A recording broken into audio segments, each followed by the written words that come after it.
Before we get started with episode 35 of White Heat presented by Godzilla Media, we got to shout out one of our terrific sponsors of the show, John Stone Supply in Troy. I'm sure they've been busy recently, especially given how this weekend didn't affect us too much, but I know over in the New England area where Mr. J.J. Alexander is based out of, there was a bit of winter storm that brushed through over the weekend. Eh. Didn't really hurt you that much. That was more of the coast anyways, wasn't it? Yeah. The wife's job is not very happy right now. Lovely.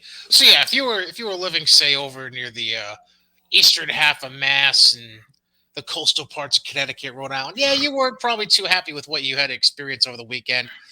But that should lead as an example that even though it didn't affect us in upstate New York, that you should still consider all the facts around the frigid winter that we are in the middle of right now. Nothing is more important than making sure your furnace or boiler and your heating system are all ready to handle the extra workload that they have to go through the rest of the winter months coming up. Plus, if it breaks down, then you're left out in the cold for a few days. Who knows if maybe you need parts or just a brand new system. It's a whole mess. So instead of having to deal with all that, why don't you get proactive about it and make sure you get a hold of Johnstone Supply in Troy. They're 518-272-5922. Or you can go check out all the boys down at 6th Avenue in Troy, whether it be Tom, Kevin, James, or Rob. They'll be able to help you out. Make sure you mention White Heat and Godzilla Media when you go and check them out. The crew, they're going to give you the advice you need to get out of your dilemma and make sure they have the best solution for you, whether it's just parts or a brand new system altogether. Come on. It's a very simple thing. Right now, they got new high-efficient Goodman furnaces and Navian boilers.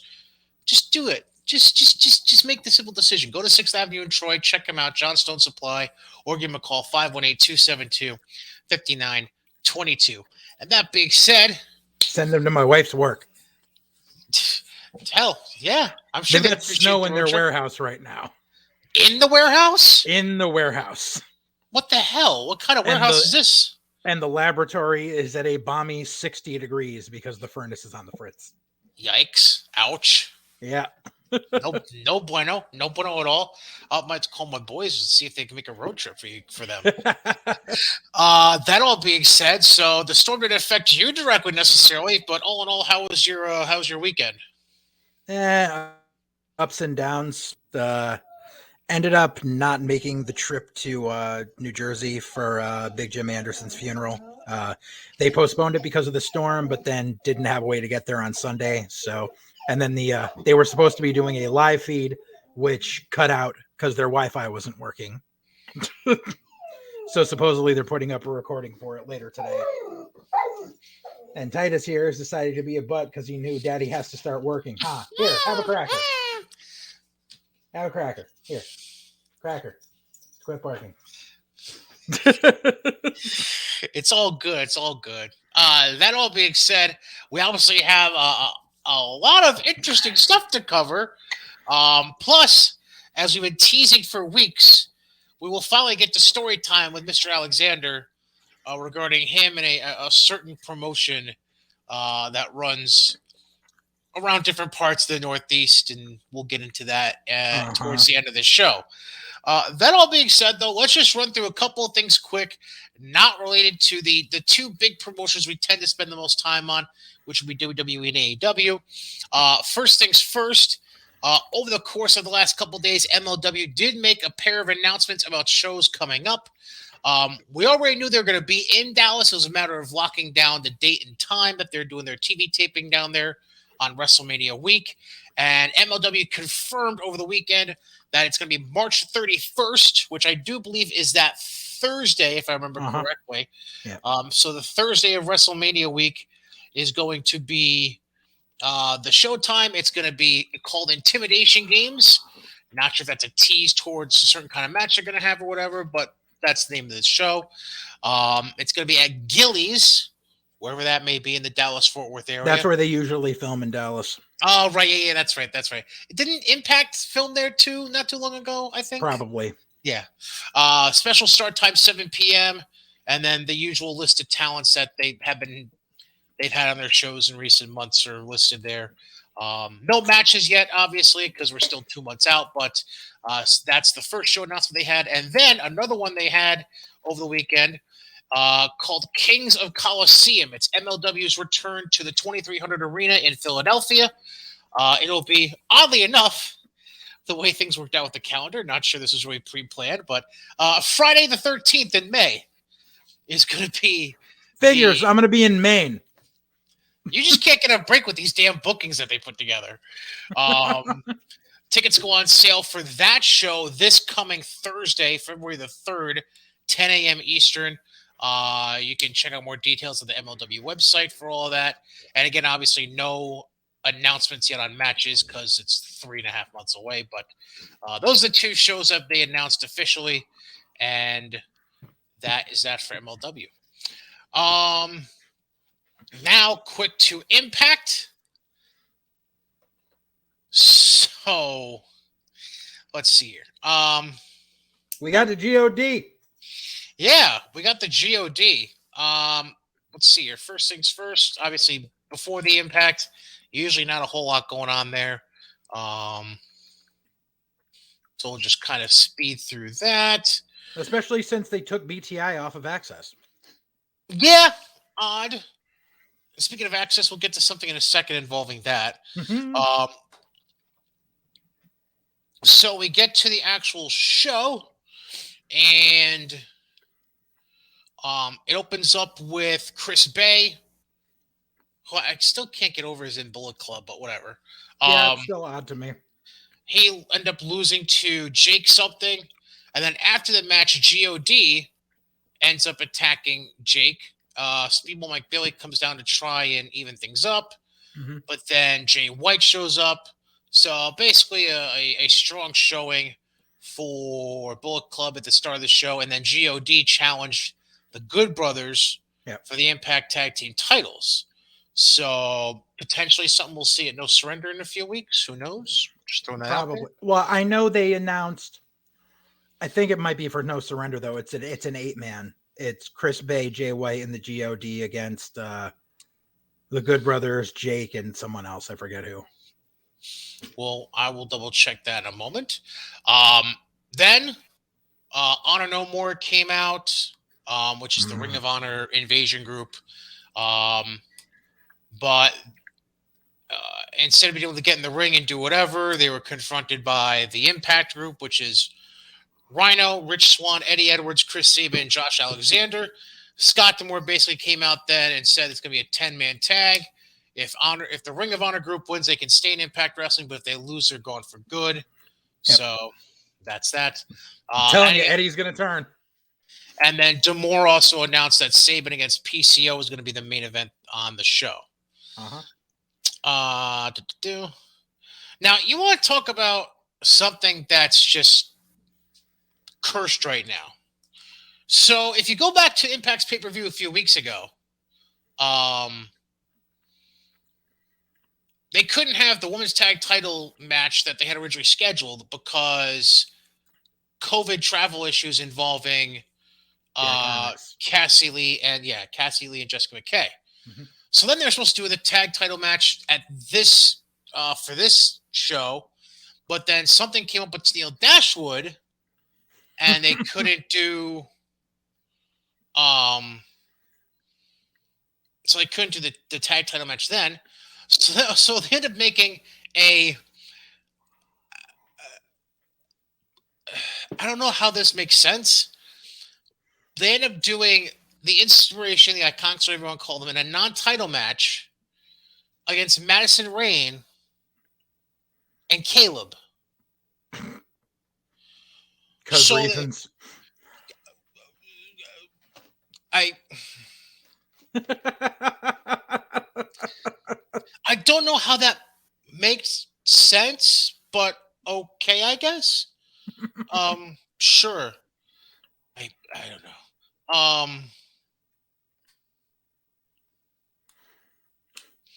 So the match you mentioned, by the way, that 8-man tag with Bullet Club, that is going to be on Impact this coming week. It's not going to be okay. All right. My bad. Yeah, it's gonna be Madman Fulton, Ace Austin, Speedball Bailey, and Jake something against Bullet Club. Okay, Uh, that's what it was. Yep. so fast forward. So remember how we mentioned that quintessential diva thing? Mm-hmm. It's not Taya Valkyrie, apparently. I missed this part of Impact. Giselle Shaw, Okay. who I just pulled up on The because Google machine. they had the tweet. They had her Twitter handle tagged. Why does she look familiar though? I feel like I've seen this girl before, but I can't put my finger on where. Hmm. Trying to scroll through her Twitter feed real quick and see.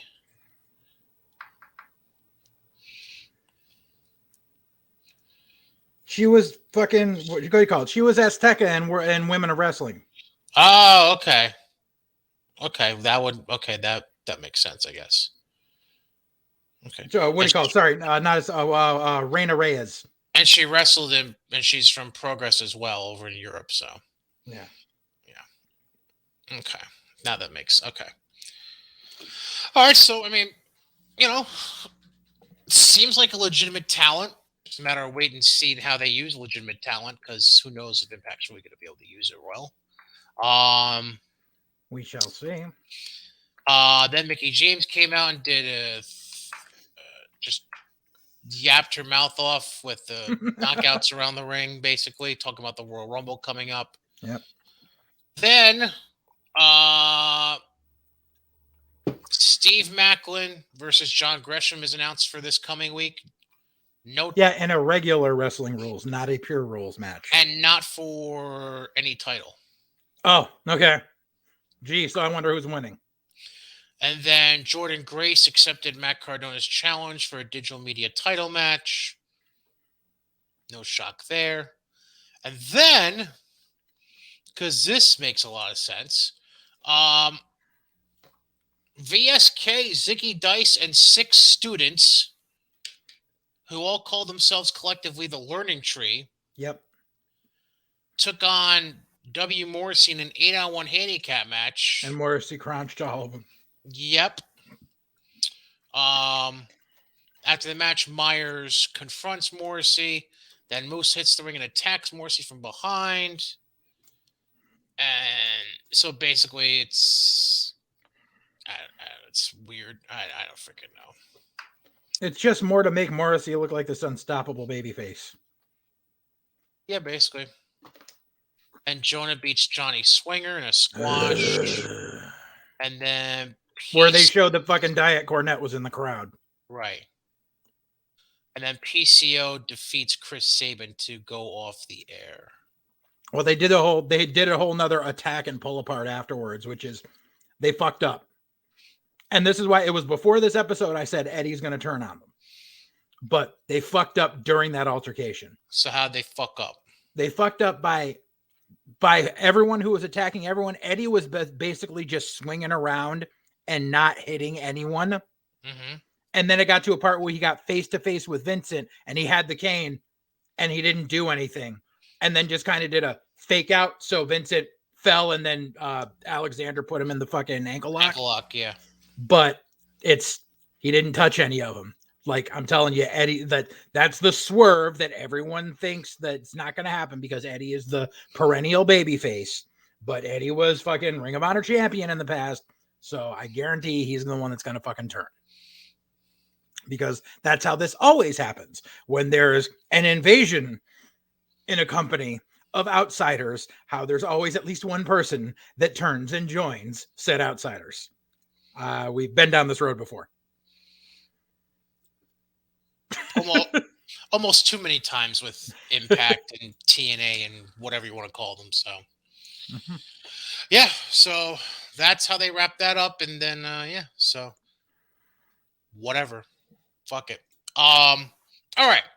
So let's get into AEW and just run through these assholes. Let me find my notes.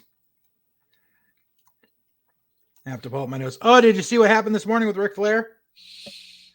This morning with Ric Flair? Yes. Flair getting divorced again. For the 91st time?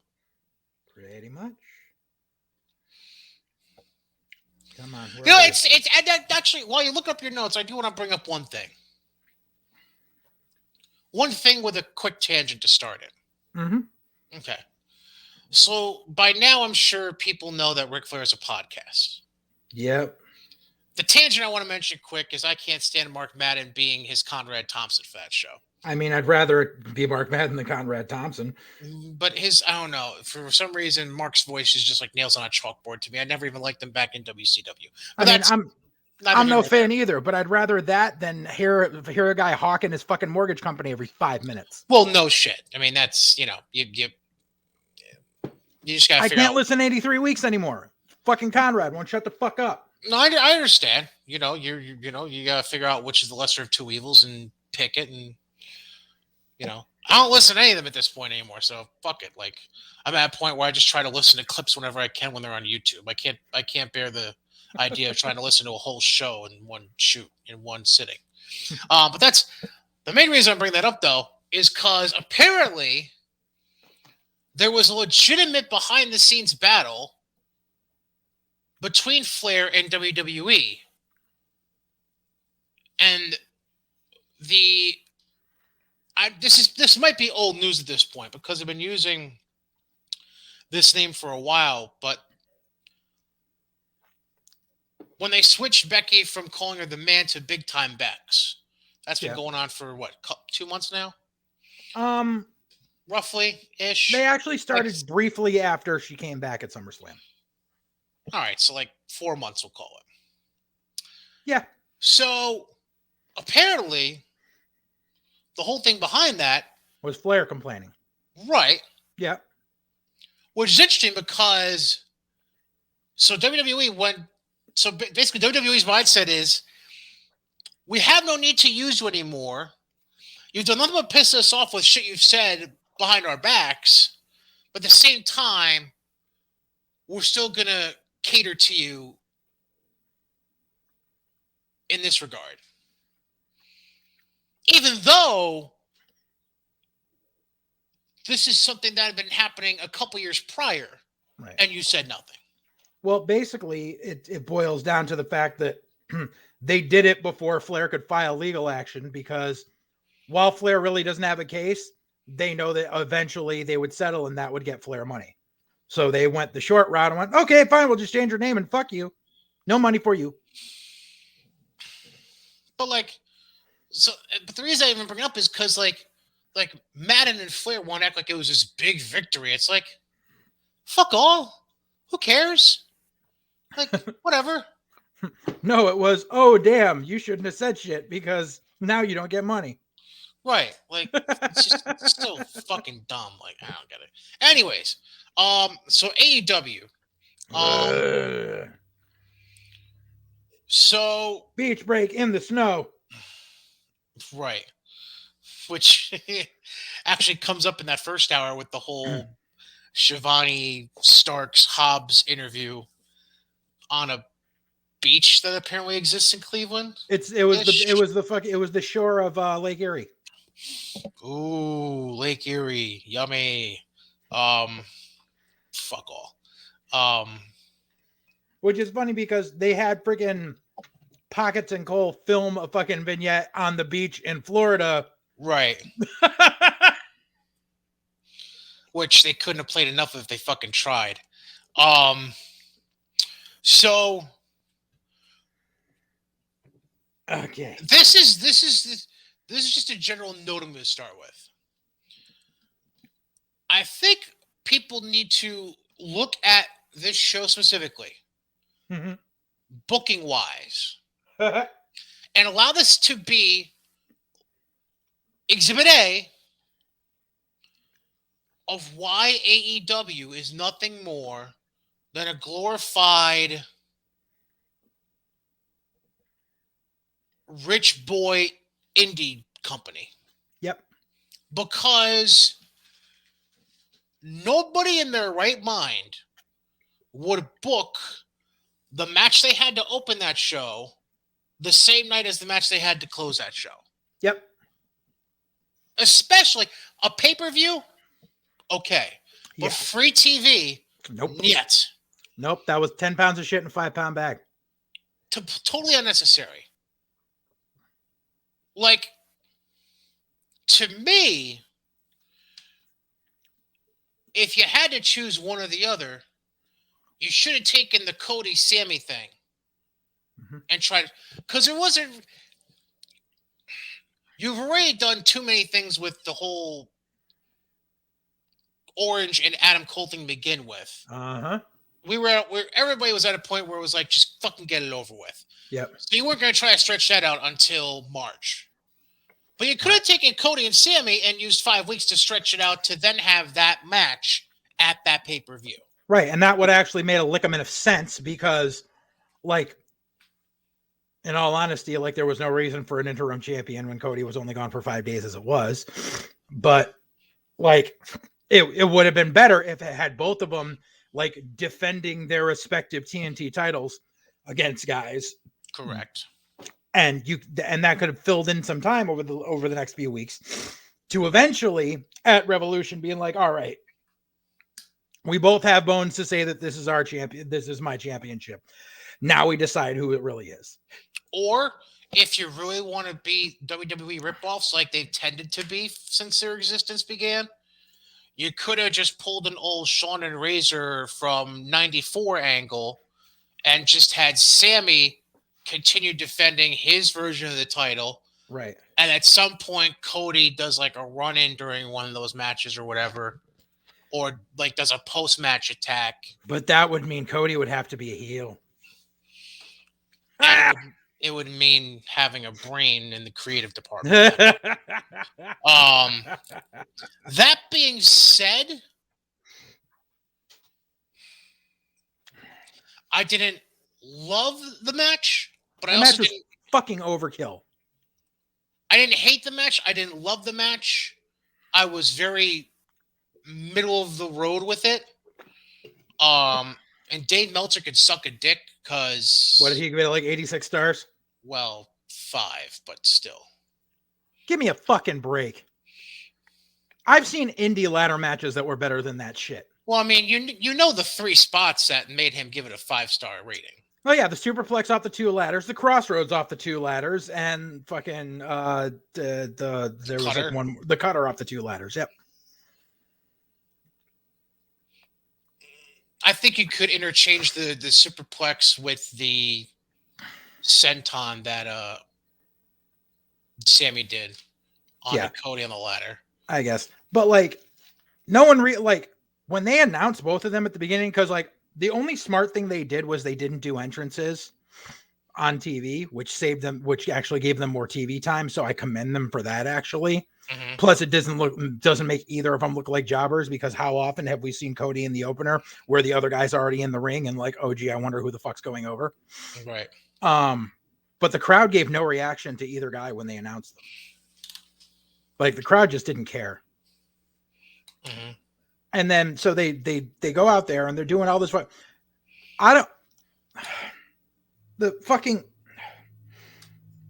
There were so many little things with this match that just kept pissing me off. Like Arn instructing Cody on how to put up a ladder. Like Arn's ever actually been in a fucking ladder match. And like, you need instructions on how to put up a ladder. You put it over there. You open it. Like, what is he, 5? I mean, remember who you're talking about here. What? Remember who you're talking about here. Yeah. The fucking spot where fucking it was either one or both of them starts hanging off the thing and the ref pulls the ladder away. See, I didn't catch that. I caught the one spot where Paul Turner was holding the ladder for the superplex. I caught that. Yeah, he held the ladder for that, but there was a spot where they were both hanging from the fucking hanging from the belt holder where he pulled the ladder away so they could do the swinging spot. Like, blatantly right on fucking camera. And Shivani tried to cover it up on commentary. He's like, "Oh, well, it would have been more dangerous to leave the ladder there because they would have hit it." No. I totally missed that. Oh God, it's fucking terrible. Yep. And then the ref holding the ladder.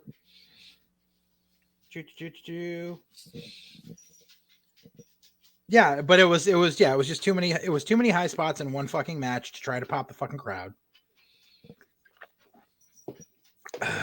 And okay, so now Sammy won. Now where do we go from here?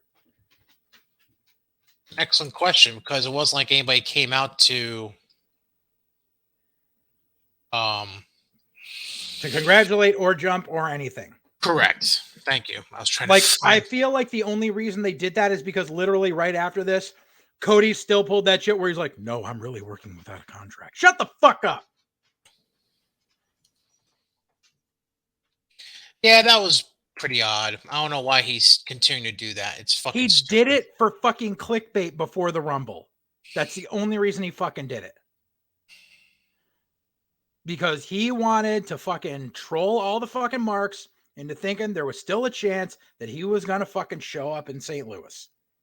When everyone knew that's never going to... That wouldn't happen if Cody wasn't in AEW at all. He burned that fucking bridge and danced in the flames. I don't think something we discussed last night. Yes. That's why it was still fresh in my head. I had a feeling that was the case, but I yeah, that's good. All right. And so then we got, what do you call it? So then we got they're turning Wardlow into Ryback, legit. Yeah. Feed him 2 jobbers. Like, really? Like, you guys didn't fucking learn? Nope. And so I thought it was odd. They did that 6-man. Jericho looks like he actually lost a little bit of weight.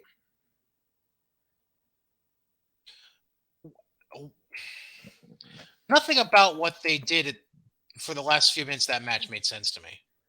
Oh, yeah. No. Nothing. No. Because it was the whole thing of basically like Santana Ortiz, like the week before, saying, "We don't need you, Jericho." And then Jericho ends up helping them win, but Jericho's like, "Fuck you, I helped you win." Like, it was all a clusterfuck. It was a matter of just to continue the dissension between the fucking inner circle.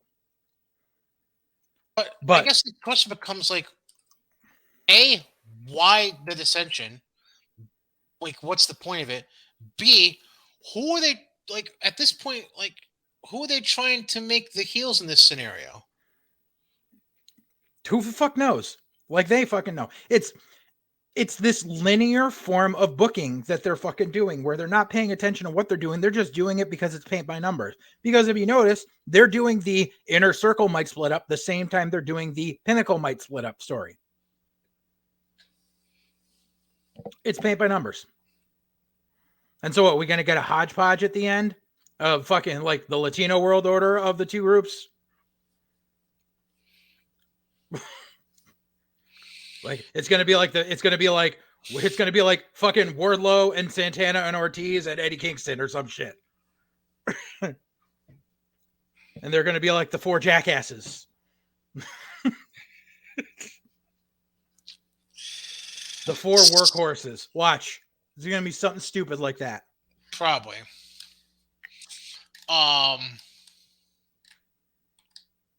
Yeah, that whole thing just didn't make any sense to me. But it was funny because during the commercials that they showed that Jericho is going to be a judge on a cooking show, I'm like, that weight he just lost is going to go away. It's going to come right back.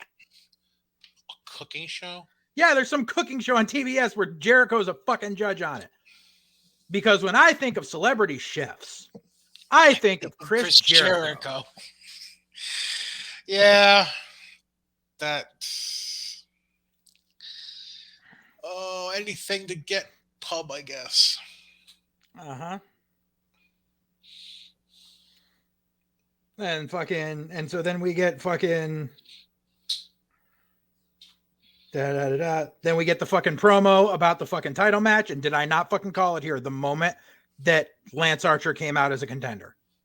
Texas did I not match. say? Yep. Texas death match. Yeah. Lazy booking. Of course. Like, it's not like Lance Archer can't work. Like, Dude worked in Japan for quite a few years without needing to do fucking hardcore fucking garbage bullshit. I don't understand why they pigeonholed him into that in AEW. Well, in fairness, towards the end of his most recent Japan run, I feel like Archer kind of got pigeonholed in New Japan for doing that shit. Like they never True. called them Texas Death matches, but a Right. lot of his matches were like either started outside and came in, or started inside, went out, then came back in. Like Yeah. in New Japan, but that was also during the period too where, Moxley was there.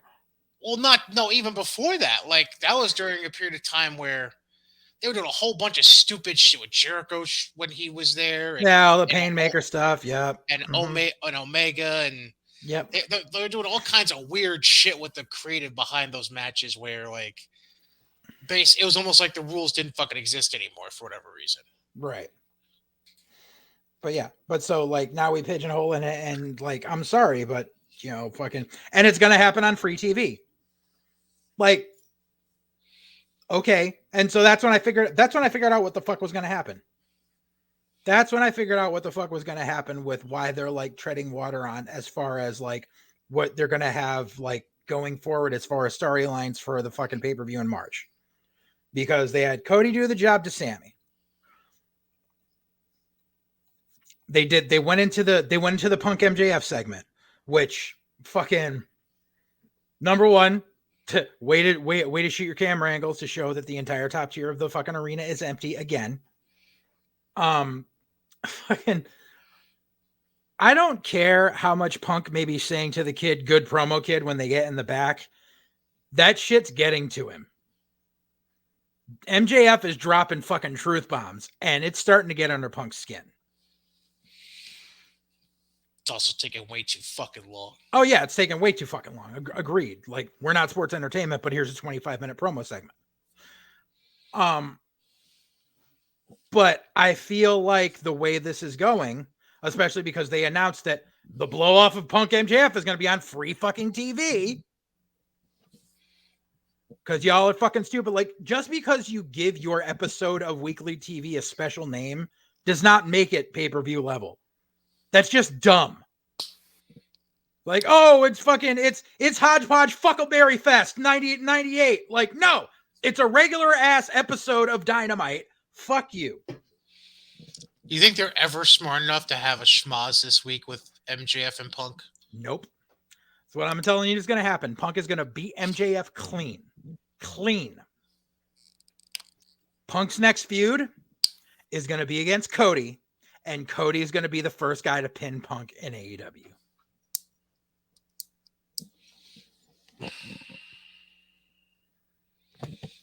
Cody laid the fucking seeds when he cut that fucking promo for the fucking ladder match, where he basically said everything he's done has been bigger than the pipe bomb promo.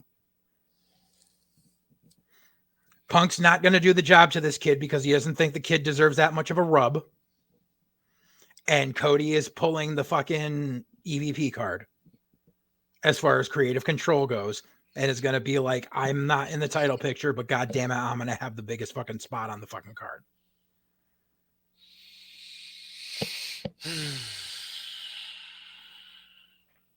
I don't like it.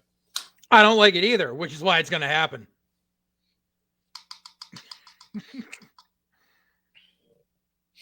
I don't remember if this was next on the show, but I gotta jump onto this real quick. Mm-hmm. Can we, without going into too much detail, because it's not worth too much detail, can we just acknowledge how much of a shit show that Red Velvet Layla Hirsch match was? Very much. And was fucking horrible. I just got to this match blows. And like, I said, congratulations to not Ivy Nile. Like, wow. And that was a hard watch. This is how shitty you can tell that their women's division is, where they were pushing the whole thing as Red Velvet is the next contender for the women's title. Number one, once again, it doesn't make sense to name someone a contender when you reset everyone's records at the beginning of January. Correct. So what? She has 2 fucking wins, so she's the fucking contender. That's WWE booking. Sorry, fucker. And then, like, remember, she was fucking contender to Britt Baker like 5 months ago. Mm-hmm. And she got beat flat. So why the fuck is she cycled back? because, like, I'm sorry, but you have people on your women's roster who, like, you've got Serena Deeb, who you booked as this unstoppable monster, but she's not facing either fucking champ. Like, seriously, what am I missing here? I feel like they'd pigeonhole her into. They'll probably have her and Sheeta do an even bigger blow off at the pay per view. Which no one wants to see because they've already faced each other to I know. fucking death. I know. And there's no reason for it when there's not a title at stake. That, or they might put her in with Britt for the pay per view. Serena? Mm-hmm. I don't even think so because they're both fucking heels. That doesn't fucking matter because Britt Baker, she gets the complete opposite reaction of the way she's booked. Except for this past week. That's why, because she was wearing Pittsburgh Steelers colors in Cleveland, Ohio. Yeah. Which is heel fucking training 101. Like, that is the most basic heel heat in the world. I'm sorry. Like, that's the fucking thing. Like, when I have to explain heels and baby faces to a non-wrestling fucking watcher, and they want to be like, yeah, and I say heel heat, and they go like, what? And I be like, a guy in Boston wearing a Yankees jersey. Oh, I get it. Like, the most basic, but like, just rename it the basic bitch title at this point, because Britt Baker is the epitome of basic bitch right now. Like, have her come out there with a pumpkin spice latte and fucking Uggs because she's a basic bitch.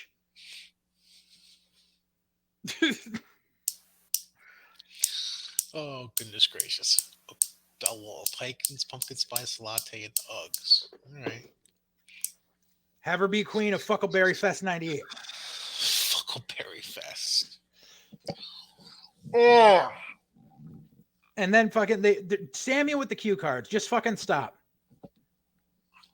Can I go one further with that? Sure. Can we just stop with the picture-in-picture shit? Yeah. Like, enough. Fucking enough. We don't need picture-in-picture 3 times an hour, which is basically what they were giving us. It's because they don't know how to split up shit. And the thing is, 90% of the time, whatever you're doing picture-in-picture, ain't fucking worth keeping picture-in-picture for. Just go to a normal fucking break. To me, say picture-in-picture for when you know, like, this is why you have agents. So that if you want to have a match with a certain spot that deserves a picture-in-picture, you fucking pre-plan that out, and then you have the producer or the agent with the producers in the truck saying, okay, like, like, there's no need for picture-in-picture 2 to 3 times an hour. It's unnecessary. Right. Sorry, I just got a DM on the side that I'll go over in a little bit. Okay. Yeah, fucking that whole Baker fucking promo segment was fucking terrible. And yeah, like, so, and I actually learned because there's this one YouTube channel I watch, fucking Ring of the Hawk, Marky D. He's a British dude. He usually reviews like old TNA fucking episodes and shit. He's fucking hilarious because like he talks about how everyone should get hit in the head with a brick, and like he hates Rob Terry. It's fucking hilarious. But he's like, you know something, I haven't watched any modern wrestling. I might as well. And he actually watched like last week's Impact and Dynamite and Raw and like eviscerated them. But so it shows the way things look on like, because he's in England, so like he watches this shit on Fight. So like that whole fucking Sammy with the cue cards thing is just randomly thrown in there. And he's like, and it's funny because like it was the episode from the week before, so it was Sammy like doing the cue cards like on like a hotel balcony in front of the beach, and right. He was like, "Who the hell is this 12-year-old with cue cards, and why the fuck am I supposed to read them?" And he was just like, "Yes, I know, you fucking idiots. I know that's Sammy Guevara, but I had to look up who the fuck it was because I don't watch AEW." But it was hilarious. It's like he's like, "Why is this taking up my TV time?" I'm like, "Yeah, exactly. Thank you." Like, it was too funny too because Adam Cole came out and he was just like, "Who the fuck is this midget with no eyes?"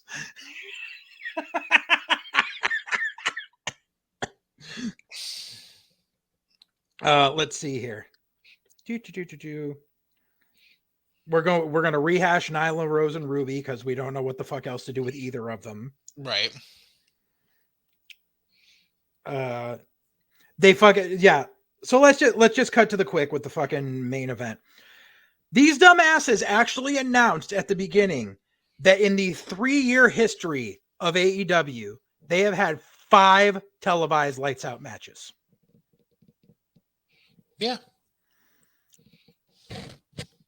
Talk about killing a fucking gimmick. No shit. Like when there was a lights out match in the territories, like you're talking something that was like from like a year plus build between 2 guys, and it was usually because one of them was leaving the territory. Like, and the only reason they do these is so the fucking one person can get the comeuppance and the other person doesn't get a loss on their record. That's the dumbest shit ever. And that was before the bell even rang that they fucking did that. Fucking Cassidy gigged his fist. Did he gig it or did he just put like some fake blood on there? He gigged it. He gigged one of his knuckles. There's no point to that. There's no need. To sell it so he couldn't do the orange punch. Because it's not like you have another hand or anything. So I couldn't tell if it was fake blood or if he actually had. No, he gigged one of his knuckles.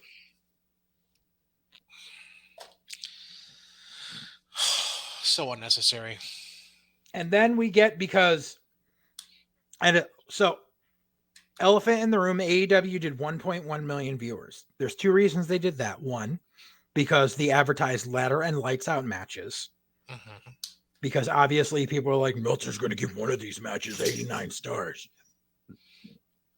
And the other was because they were in Cleveland, Ohio, and every basement goblin thought that Johnny Gargano was showing up on that show.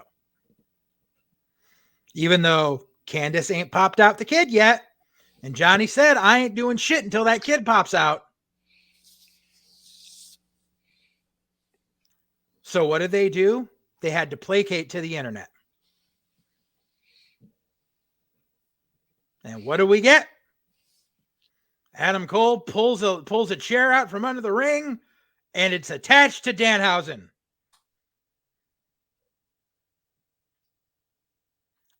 Now, I love Danhausen. Danhausen makes me laugh. Danhausen doesn't fit in AEW. Nope. Like, Danhausen didn't really fit in Ring of Honor, but he made it work. Right.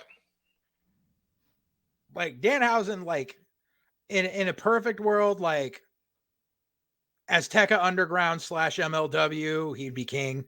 Impact, he could get over.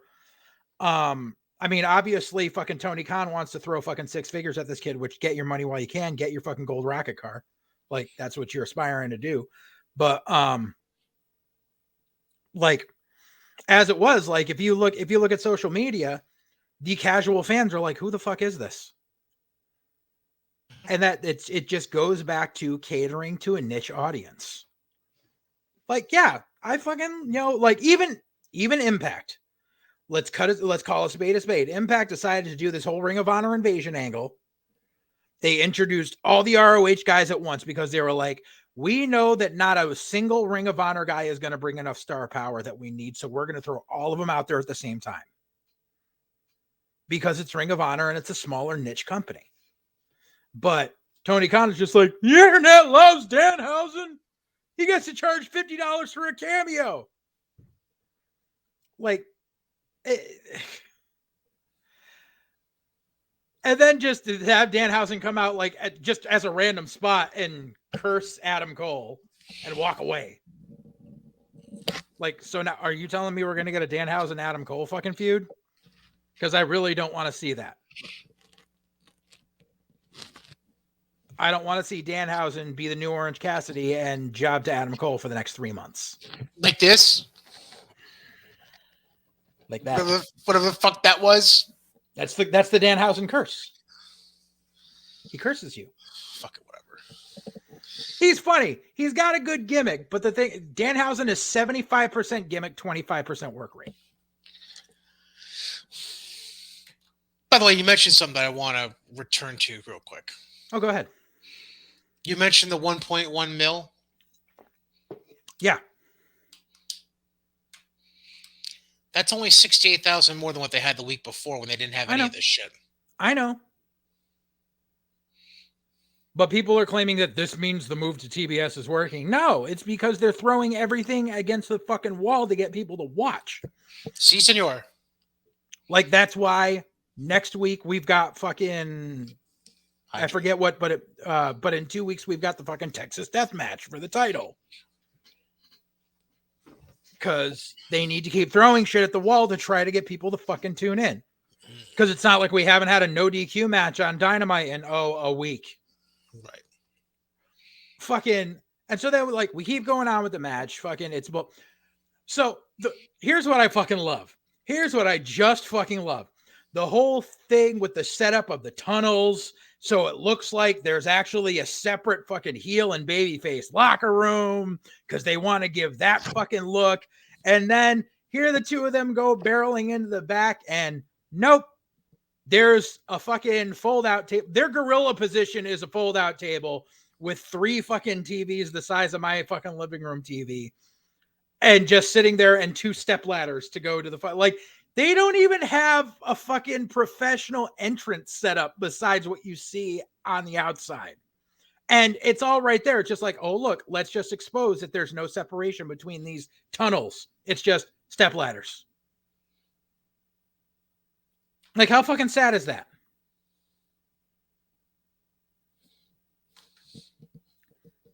And fucking have Adam Cole hide behind Jerry Lynn. Like, because Hardcast said, I'm going to hide behind Jerry Lynn. I thought you were Adam Cole. I thought you were a badass. No, I'm going to pull a retired guy in front of me. After Tony Khan does the worst fucking fake bump in the world. I got knocked down sitting in the go position. It's not the gorilla position. It's the go position. Fuck off. I actually said that shit. Suck a dick, Excalibur. Fucking, and then that finish. That was the worst fucking finish. They get on top and Cassidy hugs him and then looks. And they're like, he doesn't even have his arms locked around him. And Cole's like, like a fucking Scooby-Doo villain. And then, here we go. Boom. Through the padding. And then Orange Cassidy wins. But it doesn't matter because it's a lights out match. So Adam Cole's still undefeated. Fuck this game.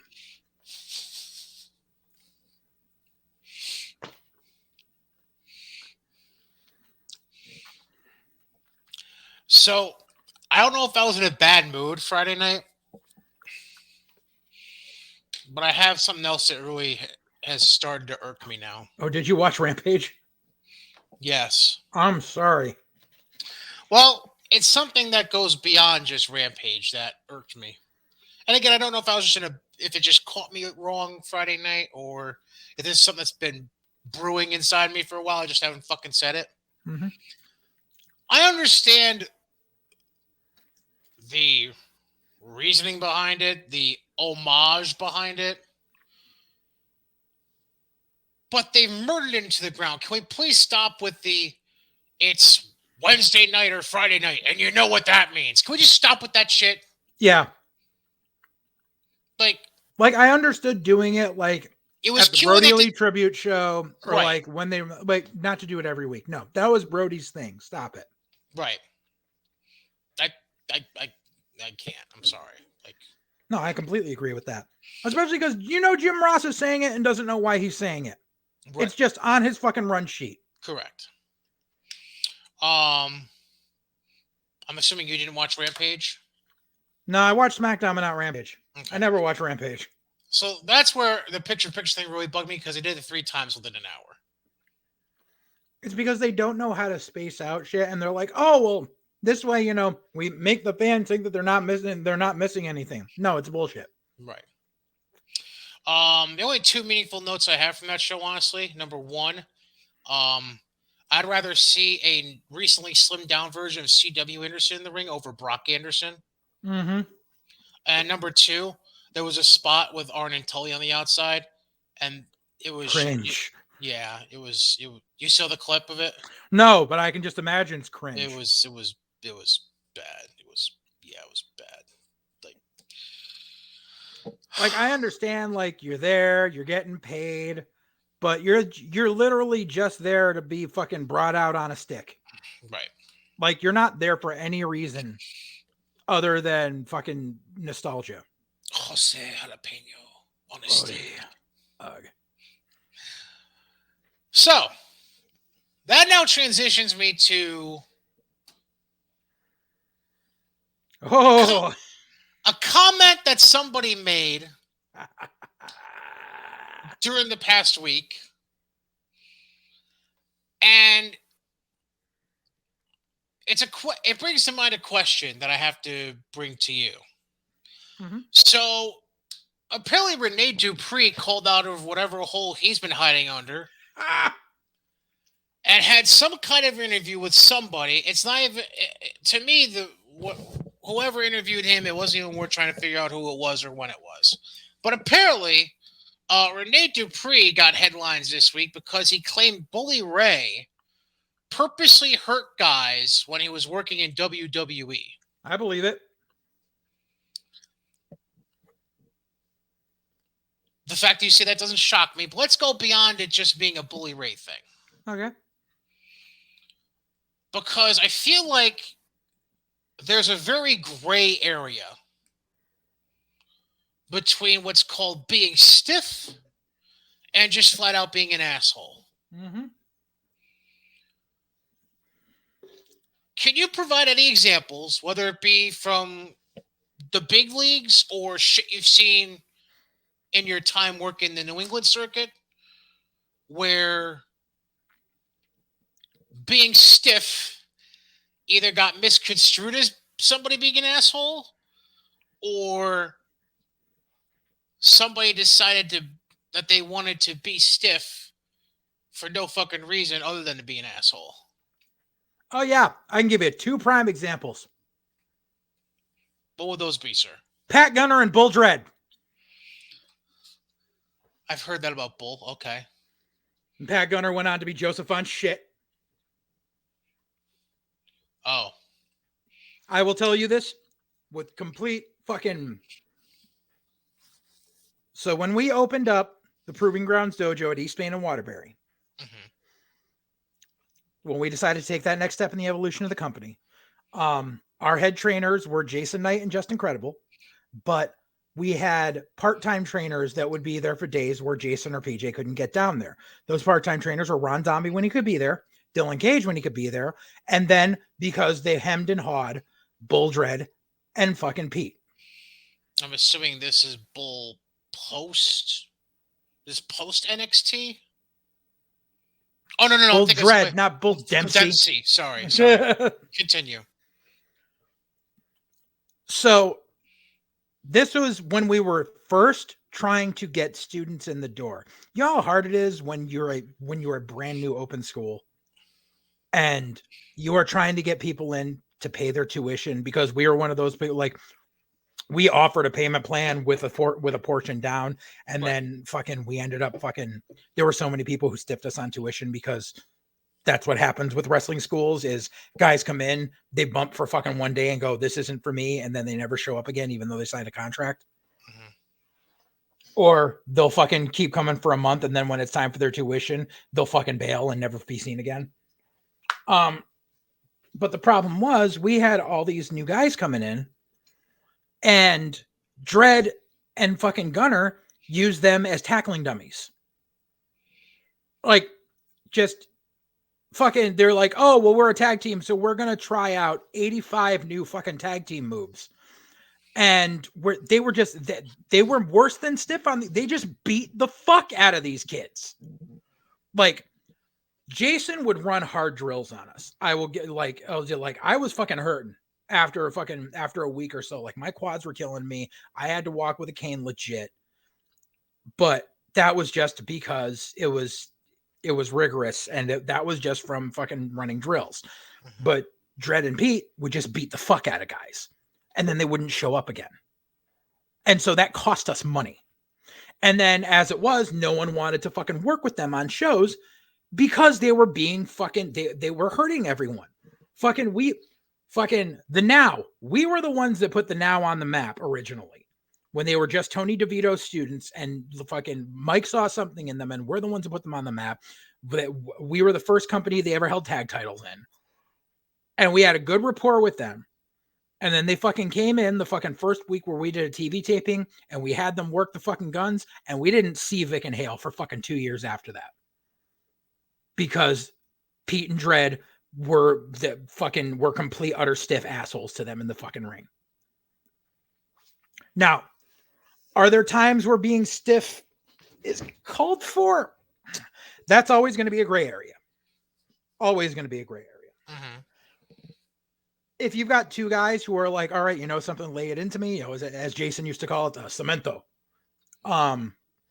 If you want to work snug and make it look good, if you want to pop me a couple times just to get just to really get it in there, I'm cool. I'll give it right back to you, and it's a mutual respect. Correct. But you got guys who just go in there and do whatever the fuck they want. Jose Perez fucking chopping the fuck out of every little skinny kid that comes into his fucking line of sight. It got old real fucking quick. Like, and here's the big difference. Where as far as like chops went, same. We had, well, what do you call it? Rick Fuller came from around here, and Rick would chop your soul out of you. But he only did it if you agreed to it. Mhm. And he would only do it once. And it was like that was the big moment of the match. Whereas Jose would just put you in the corner and just fucking keep going at you till you bled. And it got old. It got fucking old. So it's, you can be like I said, you can be snug and make it look good, but if you start fucking giving people quote unquote receipts for every little thing, you're just a prick. I'm sorry. And like, especially like if you're in there with a younger kid and he accidentally like lays something in and then it's like, shit, I fucked up. Mhm. You tell him after the match. You don't just start fucking pounding the fuck out of him in the ring instead. Right. Like, it's a learning lesson. It's a lesson for someone that young who's just like, shit, I didn't mean to do that. No, you don't fucking just go and start nailing someone after that. No, that's fucking wrong. And that's why, like, I've heard Bubba would do that to fucking people all the time. Like, even before WWE. Like, Bubba always drank his own Kool-Aid. Like, Bully Ray was Bubba turned up to 11.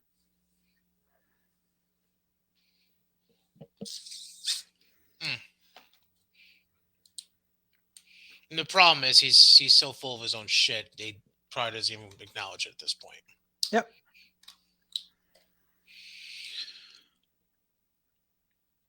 Now, that being said, before we get into Royal Rumble, I do want to touch on some other WWE stuff that happened over the course of the week. First of all, the only note I have from Raw, the only reason I'm going to bring this up is because it's like has zero to do with what happened at the Rumble. Mm-hmm. This mental aptitude challenge. Oh, God, yeah. Shit. What a waste of time. And now it's a fucking scooter race tonight instead of an actual. It's game show NXT all over again. We're gonna have throwing the basketball around the ring, and then the keg tire. toss. Yeah, the keg toss. What the fuck are we doing here? But the one show worth mentioning notes about, NXT and the talents surrounding it. I DVR'd it and I didn't get to watch it. Okay. First off, as far as the talents around it, Dakota Kai and Io Shirai were dark match at SmackDown this past week, Yep. and LA Knight and Roderick Strong were working at the main event taping this Yep. past week. Mm-hmm. Not sure if there's any. Let's see here. Just gonna check real quick. So I don't see anything. Yeah, there's nothing specific about. Ha! What? Oh my god, there's so much shit here. I didn't even look at this site before I. I know Solo Sikoa like paid tribute to Umaga. Yeah, and then you always have that one dick on Twitter where NXT they tweeted a side by side picture of Umaga and Solo Sikoa in their face paint. And he wrote homage, and someone wrote it's Umaga, not homage. I fucking hate Twitter. I really fucking do. So I just happened to pull up the wrestling site I typically use for wrestling news now.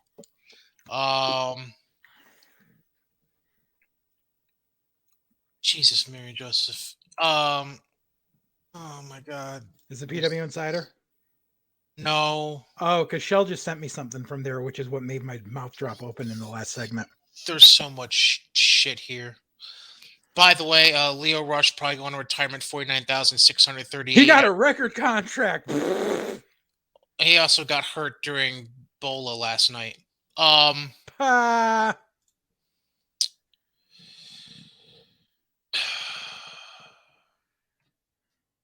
the way, funny shit, because you mentioned it, we were talking about wrestling schools a little bit earlier. Ken Anderson accused of scamming his wrestling students in Minneapolis. That's odd. That's odd. Let me see if I can pull up the article real quick, just because it's kind of liked Anderson. Like I don't like. People always say he was a dick. He was fucking great to us. Students Ken Anderson's wrestling school in Minneapolis have accused him of unprofessional business practices.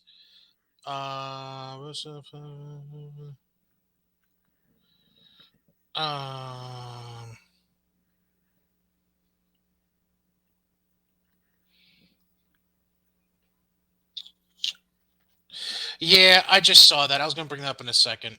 Sorry, JJ. I was just reading your picture message that you just sent me. A Reddit user claimed to post on Sunday to be a student of the school and stated the school has been closed for quite some time now, alleging students enrolled in the school for nearly 2 years have yet to receive any semblance of training, including remote homework like tape study, character development, or promos. User also mentioned the school's website was deactivated a while ago. Anderson is going silent, and his only update every 2 to 3 months is that they're in talks with a realtor for a new facility, but no real progress has come out of it. Another user commented that he signed up for a 30-minute free consultation only to show up to an empty warehouse at the time of the scheduled appointment. And just all kinds of random shit. It just really fucking weird. So what I'm gathering from that is, okay, so the last 2 years we've all been dealing with COVID. Right. You can't really do in-person training during that. Does it say that these students have given him vast amounts of money? Or is it I gave him a down payment of $100 and now I'm bitchy that I don't have a place to train yet because he's looking for a building? Probably the latter. That's the problem. It's like, because I've seen this a ton of times where students bitch about where their trainer was, and then you come to find out they gave little to no money to said trainer and are bitching because they thought that just because they went to a guy who once worked for WWE, that means that they're automatically going to go right to the fucking top. Like I am hard pressed to find many a student where a school says, okay, your tuition is between $3,000 and $5,000, who goes, here's the full amount. I am hard pressed to find a student that goes, here's half of that.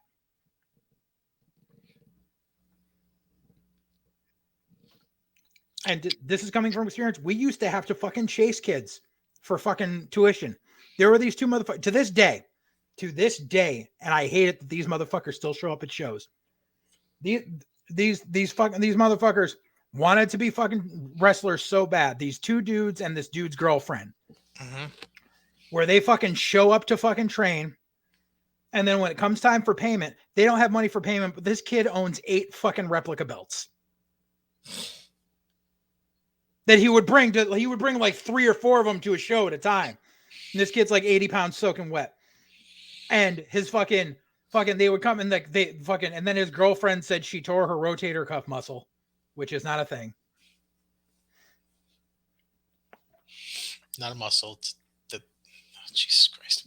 And we had to chase them down for fucking money to the point where point where fucking Mike Milano had his fucking podcast back in the day, and he just exposed them by name on it, saying these kids come to these fucking people's shows.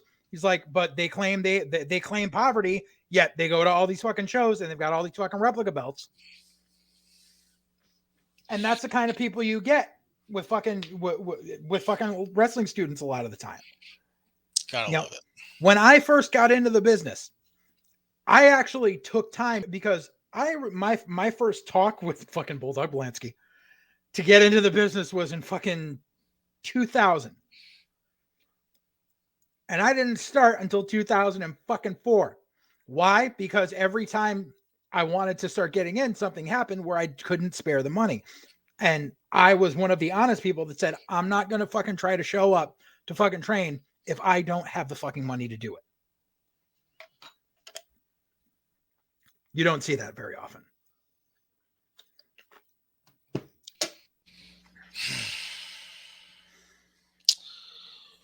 Okay.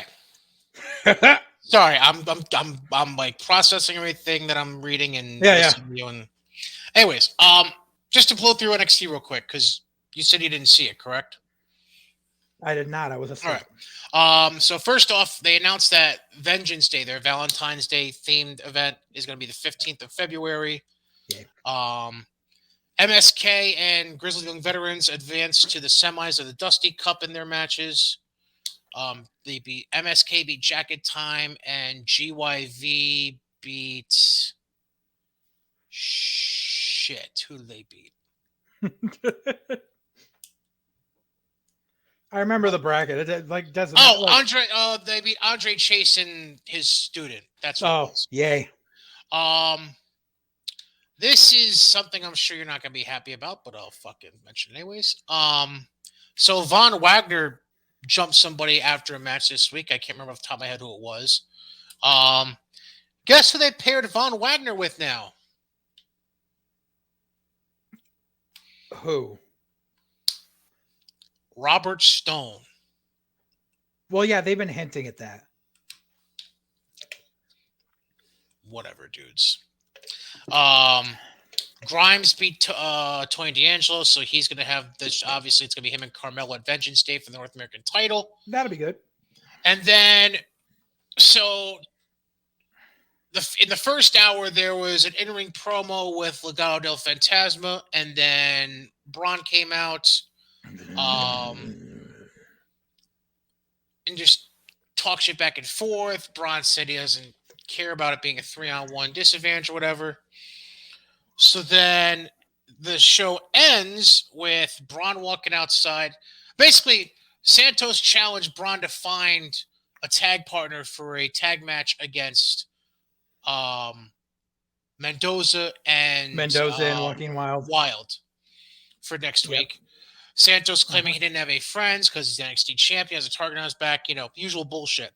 Show ends with Braun walking into the parking lot. Legado pulls up in an SUV like usual. They get out of the SUV, but then guess who walks up next to Braun Breaker? LA Knight. Tommaso fucking Ciampa. Fuck everything. So now we're going to do the whole... I already know how this is going to go. They're going to do the whole Ciampa befriends the new champion. Breaker's going to successfully defend against Santos eventually. Ciampa's going to turn on Breaker, and then they're going to have the big blow-off WrestleMania week. Probably. Because we haven't done that already a few times before with Tommaso. And then that'll be Ciampa's way of debuting on the main roster after Mania. Ciampa's not going to the main roster, dude. He Just throwing said it he out. doesn't want to do the fucking I touring know. schedule. I'm just throwing it out there. Last one I have about NXT. Apparently, WWE is looking to put them back into house shows again, like the Florida Loop house shows they used to do. Good. They fucking need it. Agreed. Very much agreed. Yes, yes, and yes. All right. That being said, let's jump onto what has become in the last 48 hours quite the shit show of Royal Rumble. Especially seeing what I just fucking saw. And the reason we're talking about it being quite a shit show is because of all the news that's been coming out, particularly the last 24 hours, which Fucking is Nick Khan. all over the fucking place. We'll get to everything in a minute. So let's go in chronological order with the show. First off, we open with Seth and Roman. Seth goes over by DQ because Roman won't break the guillotine. The guillotine, and then let's start at the beginning. Seth cosplayed as himself. Right. Number one. Number two. Here's what I find interesting. Mm-hmm. So,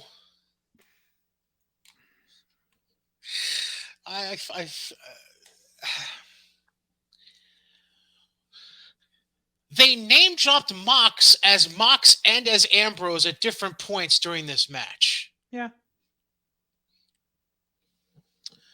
You can't tell me that couldn't have pissed Vince off at some point. Like, it's one thing Vince didn't know about it. Like, it's one thing for Seth to name drop Mox because it's Seth, and he's at a point where he could get away with shit like that probably once in a while. Yeah. It's another thing for your announcers. Again, I mean, Michael Cole's been grandfathered in because he's been there forever. But the same token, you've got McAfee saying Mox. You've got Cole saying Ambrose. You got to think Vince would say at some point, pick a fucking lane. Pick one name and stick the fuck to it.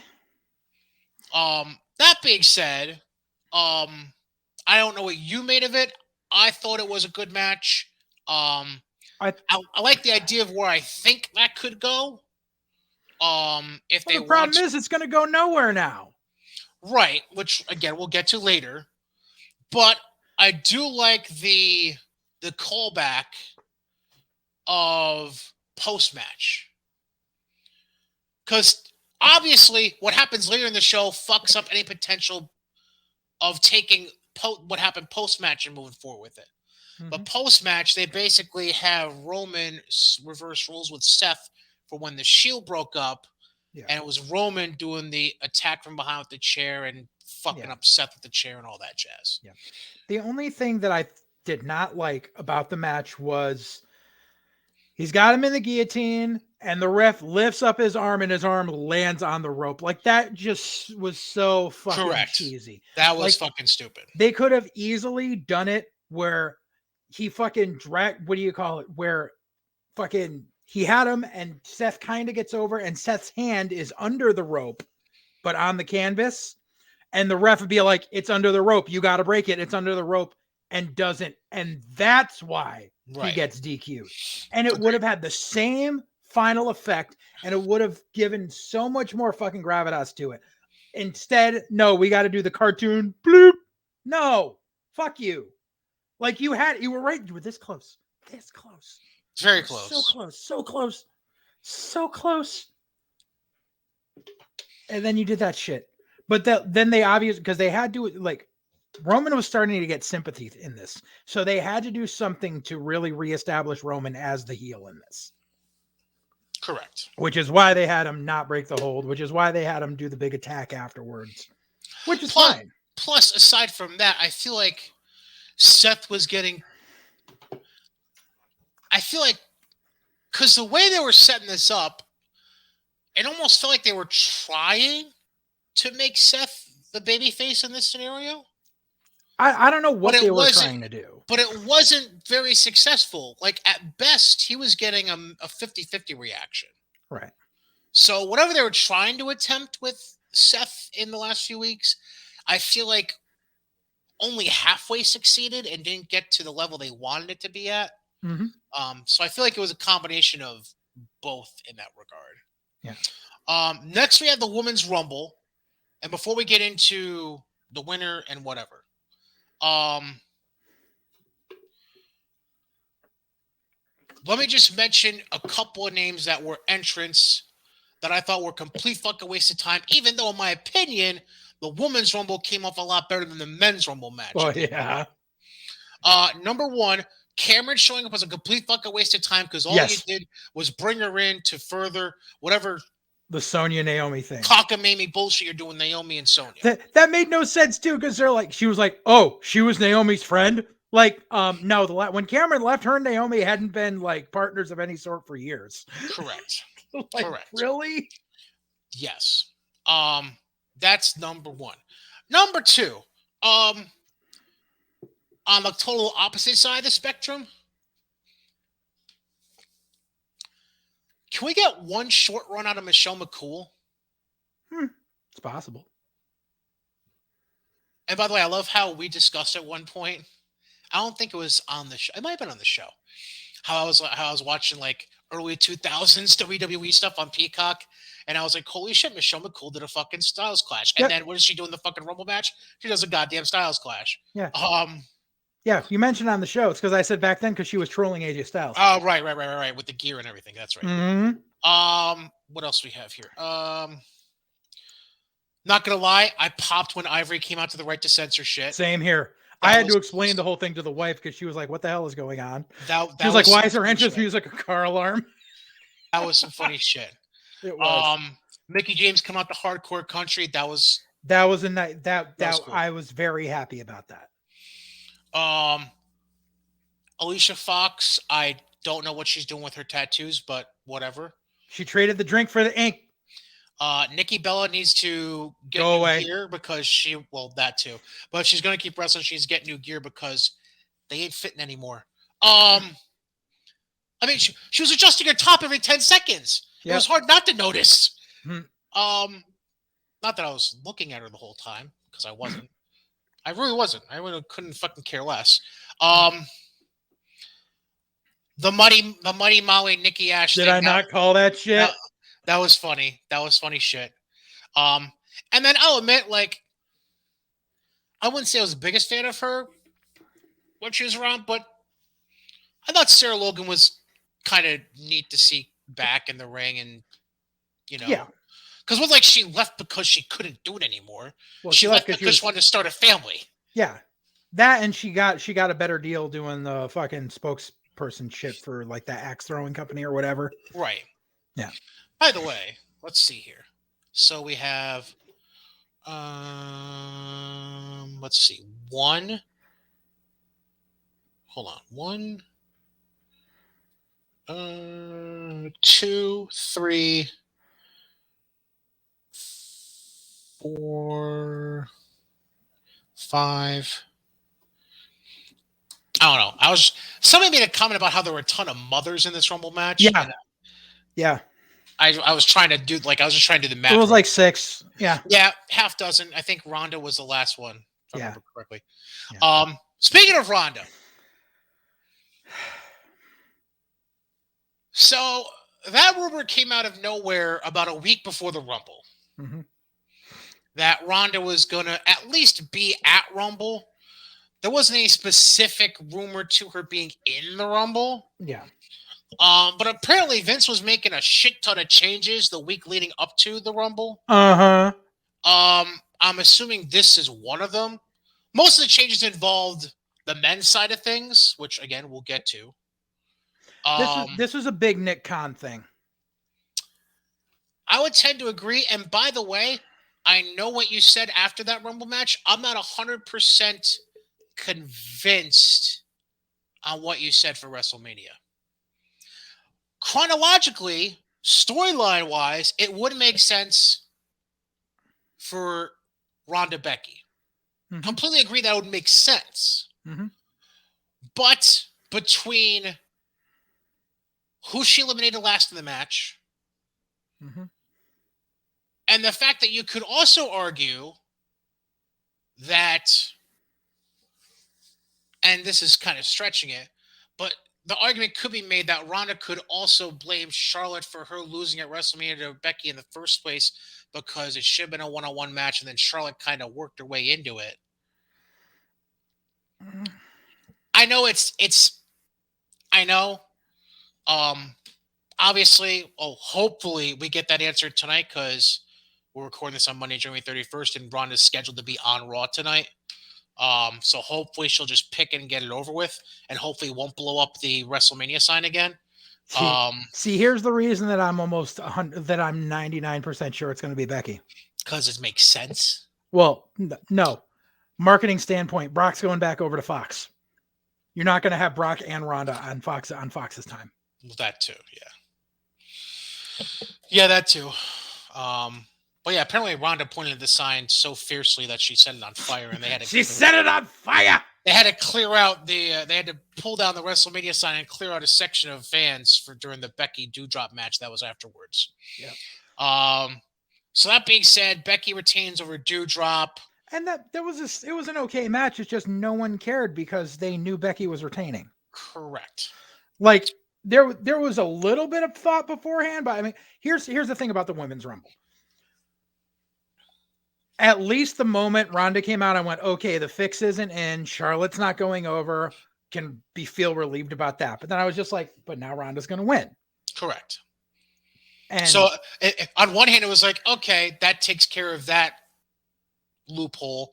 But on the other hand, you're like, well, now you just totally gave away your hand. Right. And then let me just, I just want to check something here. I want to see what I discussed. Can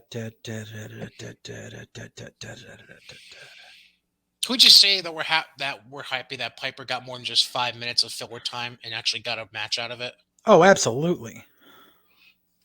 Like at least, like I'm pretty sure Becky gave her a good rub. Mm-hmm.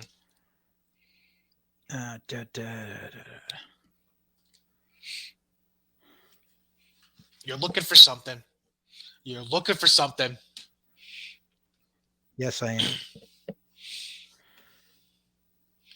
I'm just trying to scroll back. Are you looking for something specific to the Becky match? Yes. Okay.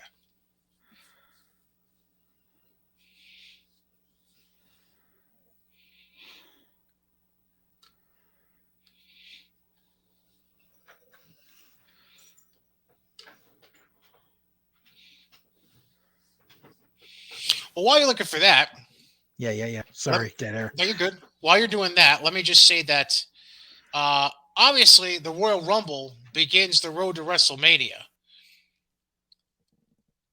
And if you're looking to get on the road to having a quality vehicle at your disposal here in 2022 as part of your New Year's resolutions, you should go visit our friends over at Mohawk Honda. It's a new year. You got new goals. So you should start the new year right behind the wheel of a new or certified pre-owned used vehicle that fits your budget and your New Year's resolutions and your family and your lifestyle by checking out Mohawk Honda in Scotia Glenville. You can check out their broad selection of certified pre-owned inventory, as Mohawk Honda will let you find the right make, model, and price point to fit your budget, because their goal is to help meet your goals. Whether you're talking to Luis of VIP Man Morales, Jake Hot Sauce Doyle, Kern Swoboda, Mark from Clifton Park, Ellis Jr., any of them willing to connect with you to hook you up with the perfect deal. And right now, they also still have going on their Kelly Blue Book instant cash offer. Perfect time to trade in and get the best bang for your buck possible. So you can either get cash in hand the same day you trade in your vehicle, or you can take that value that you're getting from your trade-in and turn it around towards getting a new vehicle or a better certified pre-owned used vehicle in your driveway today. So you can talk to Brian, Buy with B, Mac McKenna, Mike Benice, Nicole Ozier, Cam, Let's Do a Deal McKenna, or any of the other great sales consultants and sales and leasing consultants over at Mohawk Honda, so they can make your New Year's automotive goals their top priority. So start the new year right with just the right deal at Mohawk Honda in Scotia Glenville, where they always go out of their way to please you. Mr. Alexander, have you caught your notes? Yes. So this, I was wondering if I had discussed this portion of it with you or not, and I hadn't. Because I remember talking to the wife about it, and I remember talking to someone else about it. This is my only issue with Ronda winning. besides me dropping my bottle of water. 1 second. Hydrate. Cheers. um, this is my issue. We're gonna get Ronda versus Becky at Mania. Ronda's gonna go over because Ronda has to get her win back from fucking 3 years ago. Correct. One would assume at least. Yeah. Plus, and this is the thing. This goes back to Nick Khan. Nick Khan has had a hard on for bringing Ronda back for how often has Nick Khan dropped Ronda Rousey's name in the past 2 years? Too much. Exactly. Like that was him. That was him the whole fucking time. That was entertainment lawyer Nick Khan being like, we need to get Ronda Rousey in here because she's the biggest thing on the planet. Guess what? She's not the biggest thing on the planet anymore. She walked away from UFC to have a fucking family. Like, does she still have name recognition? Yes. But she doesn't have the name recognition that you think she does. Same thing with Brock. There is because remember, like the whole thing was like they've been placating to Brock because when he won the Universal title, he said he was going back to UFC and then he ended up not doing it. God, that was like 3 years ago. Yeah, that was during the fucking Brock Reign of Terror where he defended the belt once every fucking 4 months. Right. Yeah. So we're going to get Becky versus Ronda. Ronda's going to go over. Here's the problem. You are going to that entire situation makes your entire female roster, including the current Raw Women's Champion, look like utter dog shit. It's a matter of not seeing the forest for the trees. Because all you want is that marquee match to get people to fucking watch this shit. In the meantime, what you've done is you're going to say that this woman who has not wrestled in 3 years, who just had a kid, who has openly said that WWE is fake fighting on talk shows, which I know the purists want to bitch about. It really doesn't bother me that much. But the fact is she said it. Mm-hmm. Who said that the WWE is fake fighting, who comes back out of nowhere, who wasn't really that much of a wrestler to begin with. Yes, she could get her way through a match. Because she's a judo background, so she was right. Exactly. So she could choreograph a match enough. She was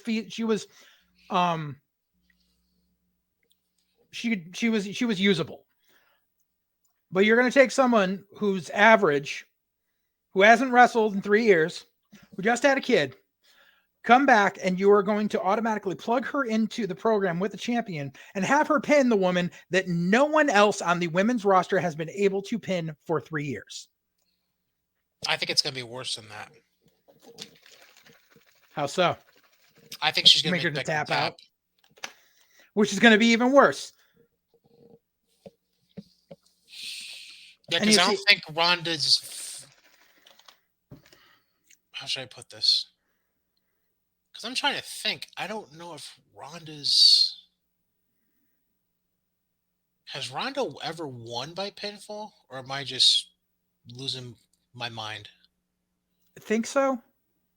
I don't remember. Either way, she's had very best known few for matches. Armbar. Yeah, she's best known for the armbar. She's had very few matches. Armbar, or I think she's also mixed in the Kimura sometimes. Like, mm-hmm.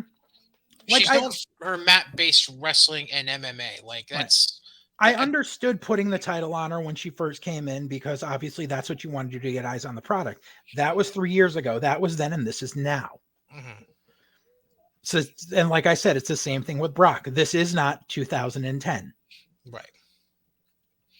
Like, and we're about to touch on Brock in a minute, but since we backtrack to the Women's Rumble match for a second, one thing I did not mention, no appearance by Alexa Bliss, no appearance by Asuka. Mm-hmm.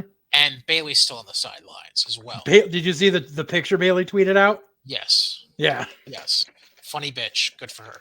Yeah. I guess Asuka really is still that hurt, though. That's why she wasn't there. But that also opens up the whole thing now because, again, assuming we're getting Becky Ronda lined up tonight, mm-hmm. that now gives you 8 weeks, well, almost 9, to figure out Charlotte's opponent for Mania, which then gives plenty of time, potentially, for Bayley or Asuka to be healthy enough to be plugged in properly. Potentially. That being said, we get to the WWE Championship match. LSD and Brock, or Big Brock meaty versus men slapping meat. or Brock versus Bork, I think you said at one point. Bork versus Trashley. And we have Paul Heyman turn number 27 against Brock Lesnar, which I called. I told you that was going to be the end game with that shit. So basically, we had a ref bump twice within 30 seconds. Yeah, we're gonna have a ref bump heavy year. Once in the corner, and then I think the other was the F5. Yep. So with the ref knocked out, Roman comes out, attacks Brock, asks for the WWE title from Heyman. Heyman willingly gives it to him. Roman hits Brock with the belt, leaves with Heyman, and as they're going back up towards the entrance, the ref comes to. Lashley has the cover. 1, 2, 3. Lashley's the new champ. Right. Which this just leads me to believe that had Roman not had COVID at day one, they would have had done the same Heyman thing. Do the turn there, and they would have had Lashley win that 4-way. So instead of giving us something different because they were forced to book on the fly, they just fell back on what they fucking planned on before. Which I guess makes sense. Sure. Which leads to, by the way, a mixture of announcements I'm willing to put out there. Number one, it's been announced today that Lashley is going to defend the WWE Championship in an Elimination Chamber match when they go to Saudi Arabia in about 3 weeks. Yep. They have not named the 5 participants with Bobby in that match yet, but I'm willing to wager on who one of them is because of the following news as well. So it was teased during SmackDown, I believe. Shane McMahon was going to be in the Rumble match, which he did end up doing. Yep. Now news is coming out that there's 3 things that have come out. A, Shane McMahon is coming back to be a regular character on Raw as a heel. B, he's going to be taking part at the Chamber event, which I think is to assume he's going to be put in that Chamber match for fuck's sake. I don't know about that. C, they are planning a Shane McMahon match at WrestleMania. Well, yeah. Because why not? Right. Because we didn't have one last year. Fuck me. Trying to remember if I had another note about that Lashley match. I did not. Okay. Then we had It Couple versus Grit Couple. Edge and Beth Phoenix defeat Miz and Maurice. Which we saw coming. There was a slight 5 seconds where I thought maybe we were going to be fooled and it was going to be Miz and Maurice winning. But so now I guess here's the question before we get into the Men's Rumble match. And the clusterfuck out of that. Clusterfucks, plural. So you've had Edge beat The Miz at day one. Yep. You've had Edge and Beth beat Maurice and Miz at Rumble.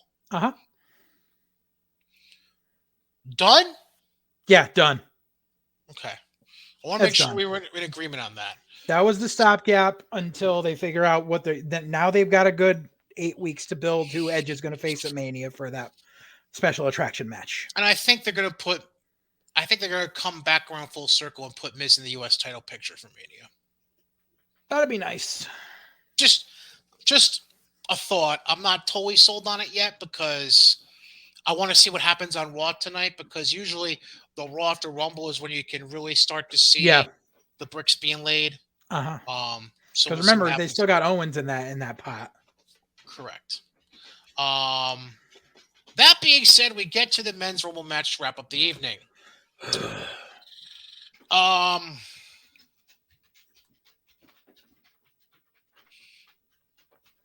There were no fucking surprises. Yeah, that's pretty much the best way to sum it up.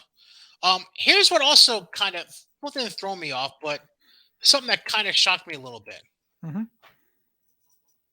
Nobody in that match really did like a true Iron Man. Nope. Length. Like the longest entry was AJ at 29 minutes. Yeah. Like even the woman had like 3 or 4 people go a half hour plus. Yeah. Natalia went 37. Bianca went like 42, 45. Yep. Liv was in there over a half hour. Mm-hmm. Um, yeah, just Of course, you also need to look at the women's rumble as there were a lot more cameos, and it was people that didn't need to be in the ring for all that long, so they were just there as fillers, which means right, certain people had to stay in there longer. right. But you could also argue that like half the men's match was fillers. But anyways, any hooser. Um, so to establish things here, uh, number one, they let Fury look good by going at least 20. That was nice to see. He wasn't just there for entertainment value with all the McMahon shit that's been going on. So it's good to see Austin get a legitimate run in the Rumble match. Yeah. First off. Second of all, thank you, Johnny Knoxville, because we appreciate the Eddie Kaufman sentiment. Yeah. Thank you very much on that one.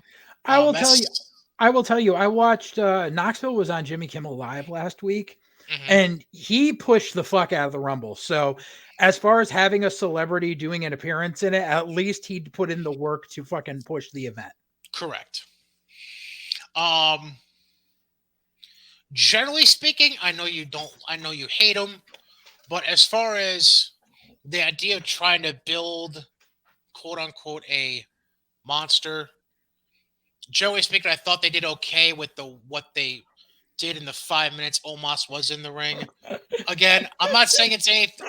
I'm not saying it's anything noteworthy. I'm just Did I saying. send you what the fuck the wife said about him? Oh, the Harambe comment. What's his finisher? The arms of Harambe. Yeah. Yeah. I was dying. She was like, "You better credit me with that." Um. What else? Rick Boogs. His haircut makes him look like the love child of Rick Steiner and Freddie Mercury. Apparently, that was his idea, Hmm. Hmm. and they're trying to basically push him as like looking like Freddie Mercury. Shocker. I wonder why. Um. I mean, in all honesty, like it's only a matter of time before they strap a rocket to him. Drew came back like I thought they would. Um. Right. I mean, cause that was questionable. Like up until the SmackDown before, like it was still questionable, but that they showed their hand by showing the attack angle on SmackDown and having Corbin and Moss making jokes about it. I'm like, oh, Drew's coming back. Kofi fucks up his spot. That was And unfortunate. you see all this word like Kofi was supposed to have a major fucking spot plan for the Rumble, but blah blah blah blah. And like, dude, like he wasn't winning it. So what does it matter? He fucked up. He fucked up. You know something? We have what 10 years now worth of Kofi doing parkour shit at the Right. Rumble. Like we didn't need it. Right. Like the one time I was looking forward to a stupid parkour spot at the Rumble was 2 years ago when both Kofi and Morrison were in it at the same time, and they missed that opportunity. Correct.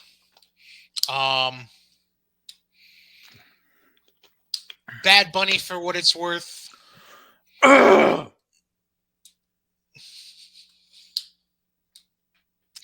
Never mind. People bitch about Johnny Knoxville, but they had no problem with Bad Bunny coming in and taking a spot from someone. And then doing a fucking Canadian Destroyer, exposing the fucking business. I hate that shit. I hated it when he did it at Mania, and I fucking hated it then. That being said, we get to the meat of clusterfucks going on right now. So news has come out in the last 24 hours about who the original winner of the men's rumble is going to be. Yeah, from a reliable source, not from fucking Meltzer. Bro. And that would have been something different. A difference in understatement, yes. And it would have been nice considering you look at the right, like Riddle was US champ going into Mania last year and dropped it after fucking only being champ for a few weeks. Mm-hmm. He's had an amazing year with fucking Orton. Like he revitalized Orton because like I mean I still don't really care for Randy Orton, but at least he revitalized that dude's career. Mm-hmm. And fucking Bruce Pritchard said fucking 4 years ago that fucking Matt Riddle was going to be the next John Cena. So why the fuck not pull the trigger? Well, apparently, um, here's the report about backstage morale being down. Number of because of sources in the company said fucking that there Nick was Khan. frustration over constant changes made over the past week to the Rumble matches. The feeling is all the constant changes is what caused the quality of the Rumble matches to be down. There were reportedly 20 changes made over the course of the week to the men's Rumble match, with some spots being changed, others discarded. Also, changes to eliminations, order of entrances, and how some of the talent interacted at different points during the match. Um, there were also many changes made to the women's Rumble match, as there were so many moving parts and hard to keep up with. Mm-hmm. Um, so yeah. That being said, obviously, this leads to what you were saying in that it was essentially them going back to what they were trying to do at day one and Right. just executing it 4 weeks later. And It's they had what to I do it with a grand confusion and misdirection with Brock and Roman and Lashley and this and that. It looked like the map in It's Always Sunny in Philadelphia from Charlie. yeah. This is what I feel like happened. And this is why I say fucking Nick Khan. Nick Khan was there in the fucking crowd. Correct. This is fucking Nick Khan and his stupid ass fucking talent agent mind. Fucking I swear there has to be the only reason shit like this keeps happening is because when Brock renegotiates his fucking contract, there is a clause in his contract saying he always has to be part of a championship program. That's the only thing I can fucking think of. Like, you see people like Edge sign a fucking limited contract to be like, sure, just put me where you want. But Brock, nope, has to be a belt. Has to be a belt. Fucking Mark has to have a belt. And that's why they just keep falling back. The fucking number 30 spot in the Rumble, did you hear that crowd fucking turn? Mm-hmm. That was the exact same thing as Brock coming out during Money in the Bank for no reason. And then what was even worse was Brock trying to be supremely way over the top babyface after winning, and the crowd was like, "Fuck No this one's shit." buying it. I would bend to you that the crowd was probably as pissed. I wouldn't say more, but as pissed as the night Roman won the fucking Rumble when everyone wanted Daniel In Bryan. Philly, right? Yeah, in Philly. I would put it on par with that. I wouldn't say more, but I would say on par. Because here's the problem. They didn't need to. They could have had fucking Riddle win and have Riddle go for fucking Lashley. They already established Brock and Roman with Roman fucking over Brock. Worst case scenario, you could have done fucking a number one contenders chamber match at fucking Saudi and put Brock in that and made him look like a fucking monster and have him annihilate everyone in the chamber to get to Roman. But that would be a match where Brock wasn't fighting for a belt. So that's why he didn't fucking want to do it. There are so many other moving parts you could again, because now the truth is going to be who faces Lashley at Mania, or if Lashley's still the champ at Mania. Because if we see like a number one contenders match and Riddle wins that, even like fucking chamber match or whatever, then we truly know what the fuck the program was supposed to be. But fucking Pritchard and Nick Khan and John Laurinaitis and all these fucking dumbasses who just over fucking think shit. Like, they had a chance to do something different for once, because we all knew that we were still going to get Brock and Roman at Mania. When 2 months ago came and we figured out that we weren't going to get fucking Roman and fucking Rock at this fucking Mania, then we knew they were going to fall back and do Brock and Roman one more time. So there was no fucking reason to taint the fucking Rumble match with this shit. None whatsoever.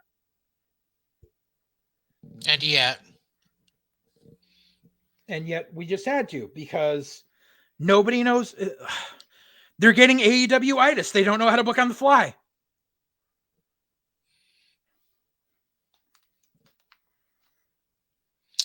Very unfortunate. Very, very unfortunate. Um, and then on the back end of this, by the way, because I led into Brock winning by mentioning how Riddle was supposed to be the original winner. That's the rumor conjecture we've heard. But their PW insiders reporting it, and Mike Johnson doesn't bullshit people. There's now talk of they have already scheduled having Orton and Riddle split to lead to a WrestleMania match between them. Which they don't need to, because that's what everyone's been expecting RK Bro to split since they first fucking got together, and everyone's expecting Orton to go back heel. The smart thing would be the amicable breakup because Riddle's about to get pushed to the moon, and then a little ways down the line, have it come around to Randy versus Riddle for the fucking title. Yeah. And have them and literally have Randy and Riddle do the fucking Triple H and Randy fucking story from the first time Randy won the title.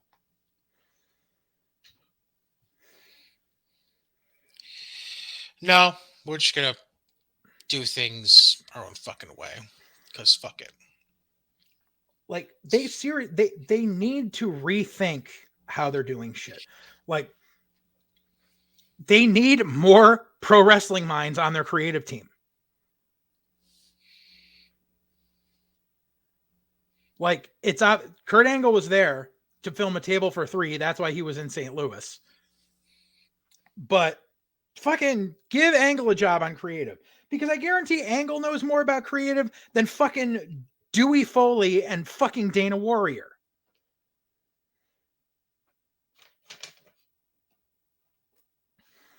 Like it's ridiculous. Yeah. It's fucking, like, in all honesty, you know who should be on their fucking creative team? Who? Fucking Raven. You think he could last there? Older Scotty? Yes. I think now his partying days are kind of past him. I mean, because he is someone who always had a mind for the business, where like you talk to anyone talked about it, like he would always have shit written on like napkins and shit and about these ideas. And even when he was there back in the day as Johnny Polo, he had ideas of like shit to do for fucking TV. Like, I think that Scotty would be a valuable asset to their fucking creative team. Writing shit on napkins. What was he just copy and pasting what fucking Heyman did when he walked into buildings? Heyman actually got it from Scotty. Oh, really? Yeah. Oh, okay. Because Scotty was doing that shit when he was first working as Johnny Polo and like hosting All American, because he originally, like, that's where he got the ideas. Like, he was like, we got this huge tape library, why don't we do like retro matches on All American and shit, like once a week? And they were like, no, we can't, because the rights to who doesn't work here anymore and yada yada. But he used to sit there and come up with ideas for ECW and fucking at lunch and like be pulling out fucking napkins at the table with Paul and going over shit. Interesting. All right.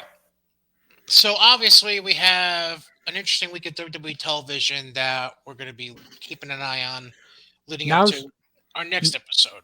Right. Now's where we find out if this whole Saudi show is going to hold any merit as far as how things go, or if it's just going to be there to placate the fucking prince.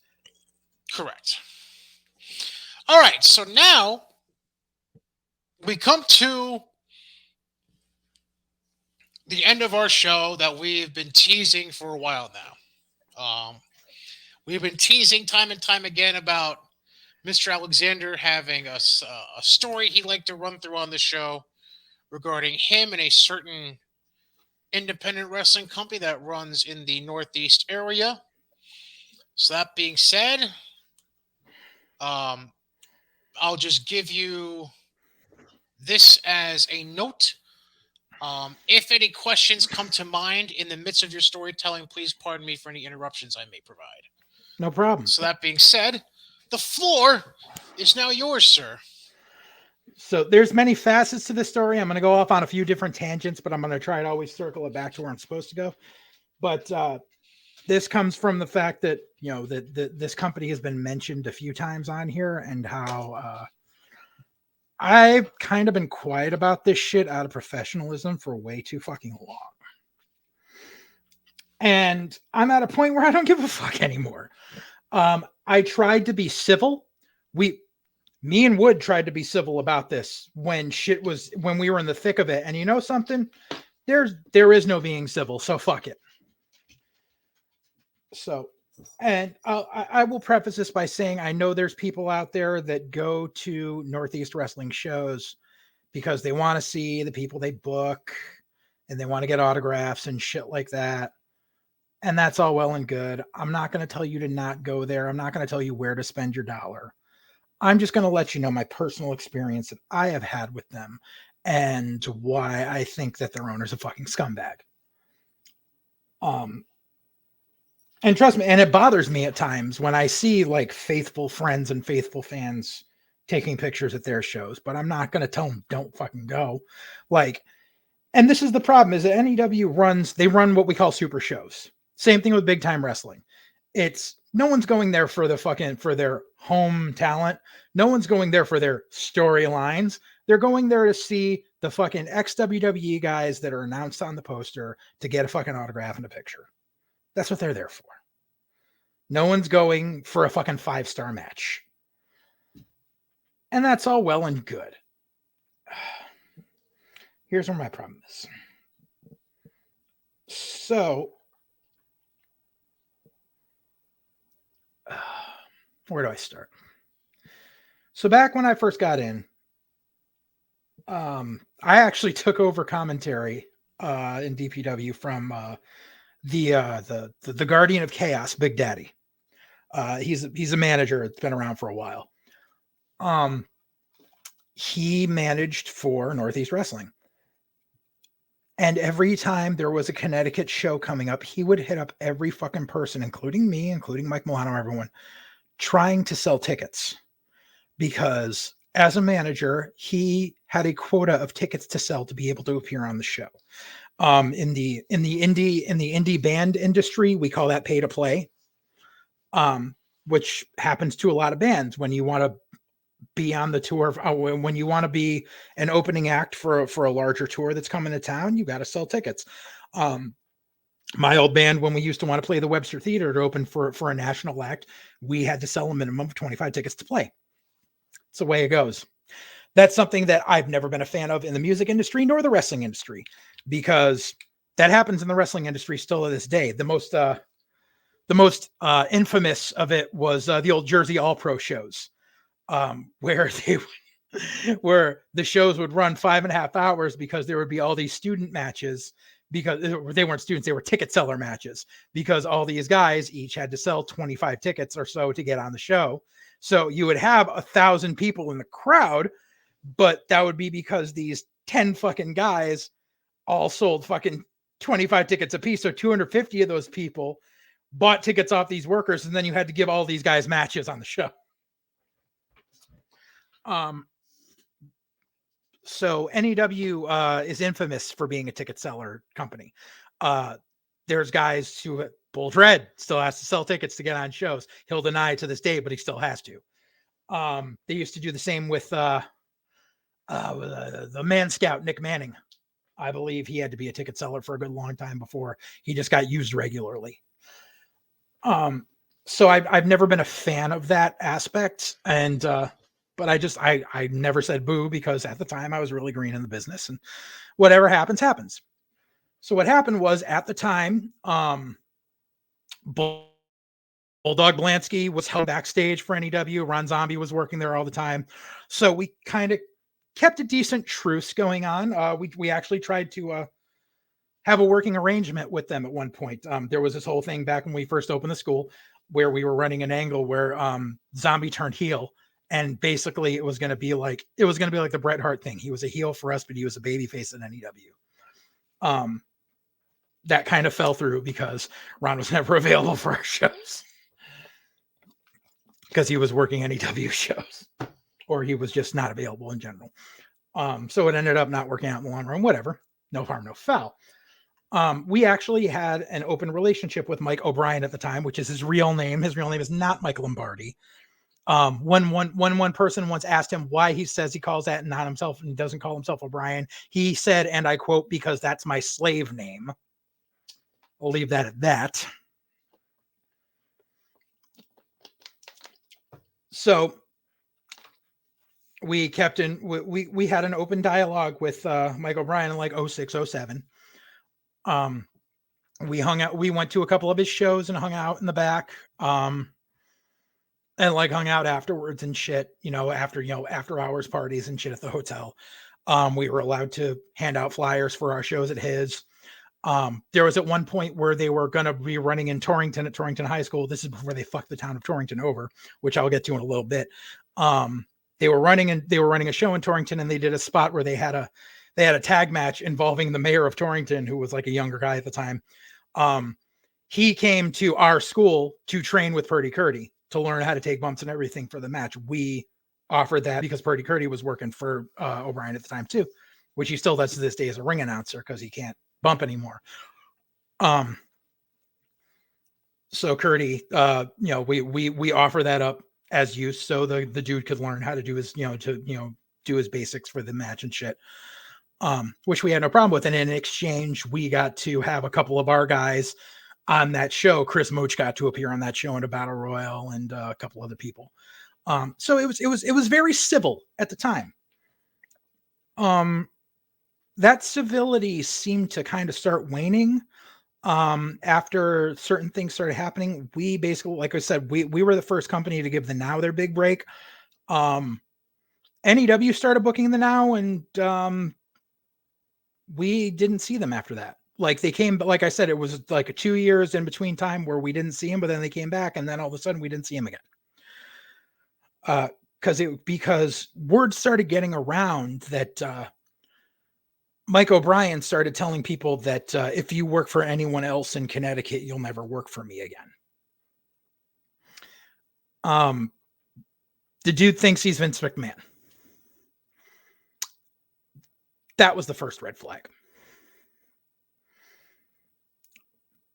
So while we knew people working backstage there, we basically figured out his formula. And here's where I'll let everyone know how the fuck NEW keeps in business. So what NEW does is they go to a town, they go to a police athletic league, they go to a high school, and they say, we can do a fundraiser for you. This is what we'll do. We'll put on the show. We'll supply the talent. We'll supply, we'll supply the ring, the entrance, yada, yada. What we'll do is we'll let you guys have X amount of money from the ticket sales, like $1 or $2 from every ticket sold. And then what we'll do is we'll work with you when you can keep all the concessions. And then, sorry. What we're going to do is we're going to go around to the community and we're going to get sponsorships. The sponsorships go in Mike O'Brien's pocket. They don't go to the school. Like they might get they go to someone and say, school's doing something. We'd like, we have silver, gold, bronze packages for sponsorships, and say the company buys a silver sponsorship package for $1,000. The school will get $100 of that. The rest goes in the pocket of the promoter. But you never hear about that. And so then what happens, that's why they say, how can they get these big name guys on the show? Because other companies are paying for it. And in the end, Mike O'Brien's making out like a fucking bandit because he's getting 80 to 90% of every ticket sold and 80 to 90% of every sponsorship sold, plus merch, plus a percentage of every autograph paid. Because when you go, they do the autograph sessions and they go like, oh, blah, blah, blah, blah, blah, $25 for an autograph. Well, Brian's getting $5 off every autograph sold. So he's making out like a fucking bandit. And that's how he's able to bring in these big time names. That on top of making the school and making the talents sell tickets. So doing it for your high school band, everyone in your high school band has to sell 10 tickets. But it's okay because you get $1 off of every ticket sold. Because that sounds just fucking peachy and on the up and up, doesn't it? So in the end, does it raise money for the high school? Yeah. But not as much as when a company like mine would do a fucking fundraiser and We would have the talents volunteer to come in. We would do everything we can. And in the end, we would go, all right, here you go. Here's the gate. Like all we need is expenses for the truck for the ring and maybe one other thing, just travel expenses for the stuff. Talents all working out of the goodness of their hearts. Because we did that. We did a fundraiser at Torrington High for their ROTC program in 2010. And that was where the downfall started. Because we did that fundraiser. And Mike O'Brien got pissed that we ran in, quote unquote, his town. You see, Mike O'Brien gets really possessive about people running in certain towns. Because if he's run there, then that's automatically his town. So in the state of Connecticut, he basically considers it a smite on him. If you run in Bristol, Torrington, Terryville, Waterbury, trying to think where else he's run in Connecticut. That's usually Bethany, obviously. Those are the big five. And Bethany. Let me tell you about Bethany. So the Bethany fucking town hall where they run as NEW Bethany, and that's the NEW arena. That's where CTWE used to run. That place with a ring holds 100, maybe 125 people total. So it always looks like it's a sold out crowd because it's a small fucking gym. Like that's just the way it is. CTWE used to run there, and they used to run they used to get the venue for free because Ant Battle works for the fucking town of Bethany. And because Ant Battle's father was the chief of the fucking Bethany Fire Department. So what happens? Fire department sells tickets for the show. Boom, boom, boom. Venue's free. There we go. Everything's done. And that's how Joey Bricco was able to keep running there. So what happened was when Joey Bricco decided he was going to move to Florida because he thought he was going to get signed by WWE because he's a fucking mark. And I laughed when it fucking didn't happen because fuck him. He sold CTWE to Mike O'Brien. Mike O'Brien gave him like $2,000 for the name. And Joey Bricco thought he was a genius and went off on his way. And meanwhile, Mike O'Brien said, oh yeah, we're still going to use all the fucking CTWE guys. And then nope, fuck them. So like I said, we ran that benefit. We ran that ROTC fundraiser. And after that, things started to really change. So a couple of months before Mike Milano died, this really fucking, it still gets to me this day. Because fucking. So the summer before Mike died, we were looking to be able to start running again in a new location. And that was back before the Waterbury Police Athletic League had built their new building. They still had the old PAL Armory. And we set up a meeting. I brought Mike to that meeting. We talked to them about running a show there. We talked about running it like we would sign a contract with you for us to use this arena. We worked out a deal. Like you would get concessions. You can keep concessions, blah, blah, blah, blah. We'll either rent the arena from you or we'll give you a percentage ticket sold. We do all the advertising. We showed them how to set it up as a wrestling venue of what we would use as the locker room, where we would put the entrance. Literally, this was an entire day of us working with this guy. And at the end of the day, he said, all right.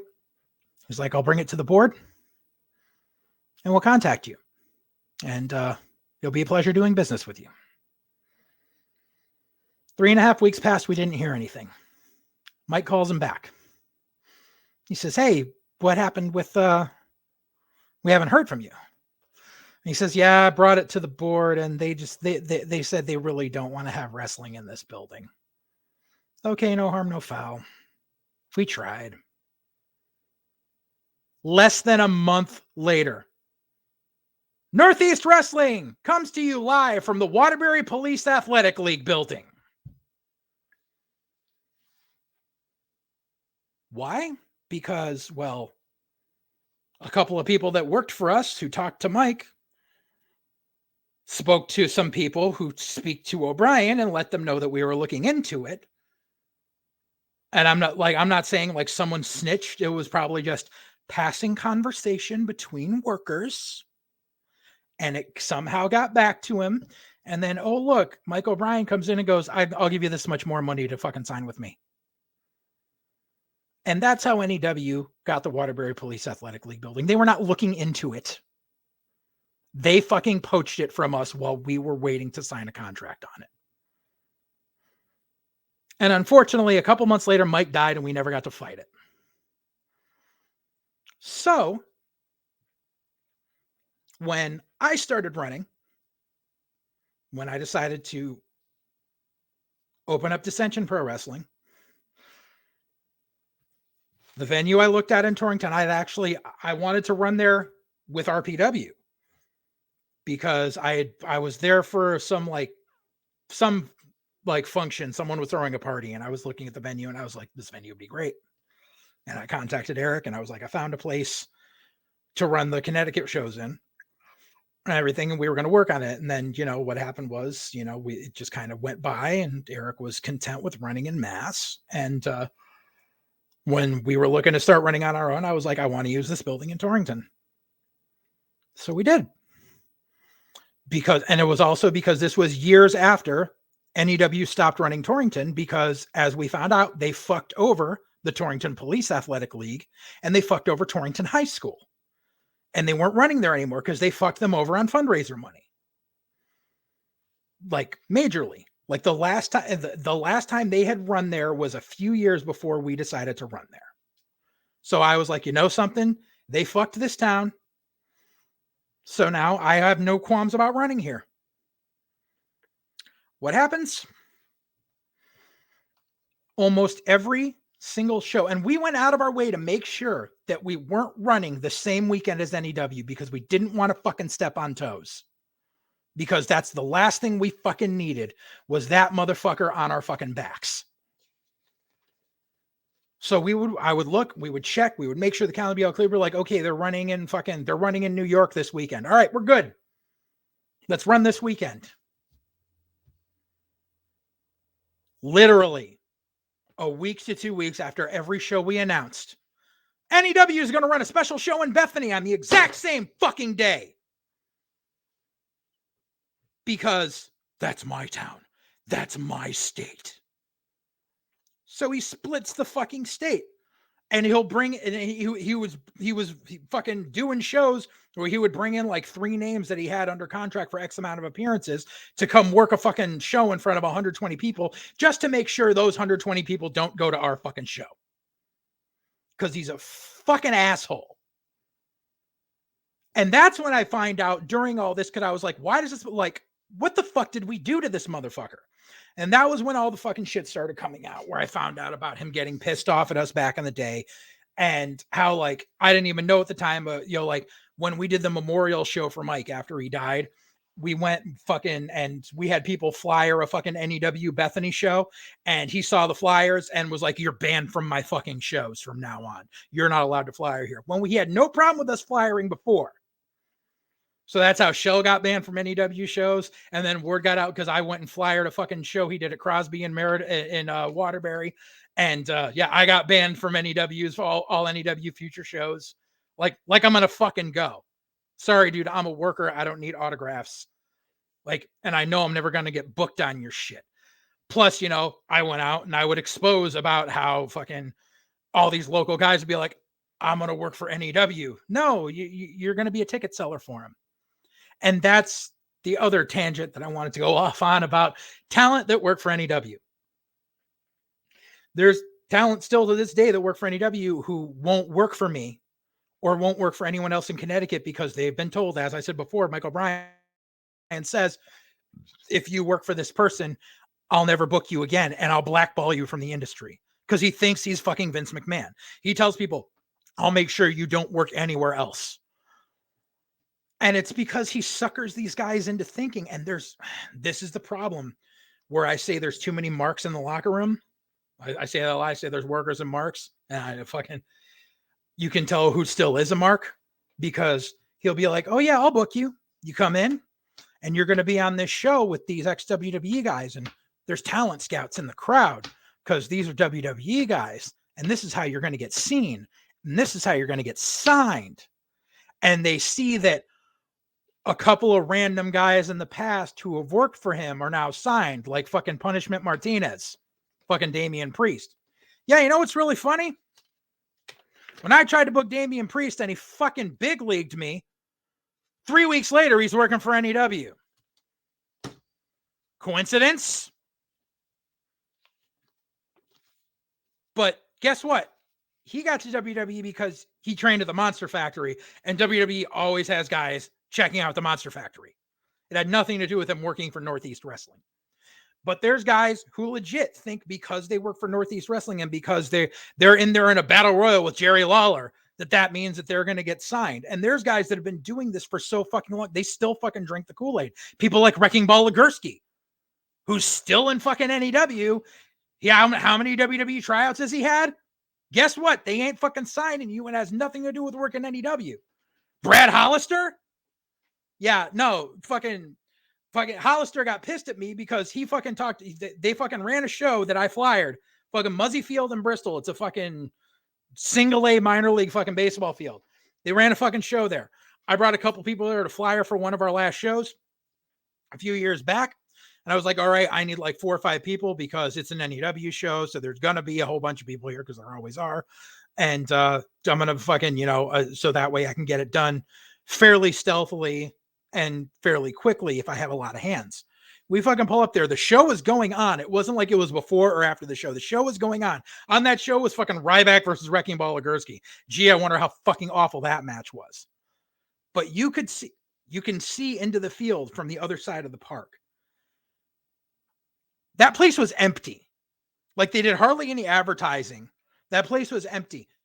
Fucking, we got the entire fucking 2 lots of cars flyer that was there in 3 minutes flat with 3 people.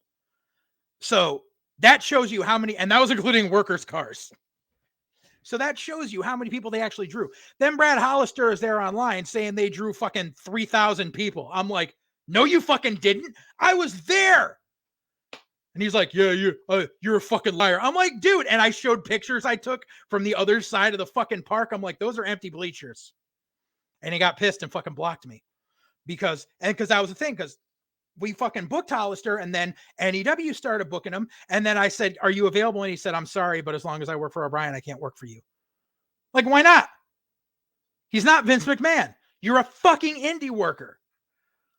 But no, he's going to fucking push you and everything. It's fucking same thing. Fucking Hale Collins. I used to love Hale. Hale's fucking drank the Kool-Aid and he's gone.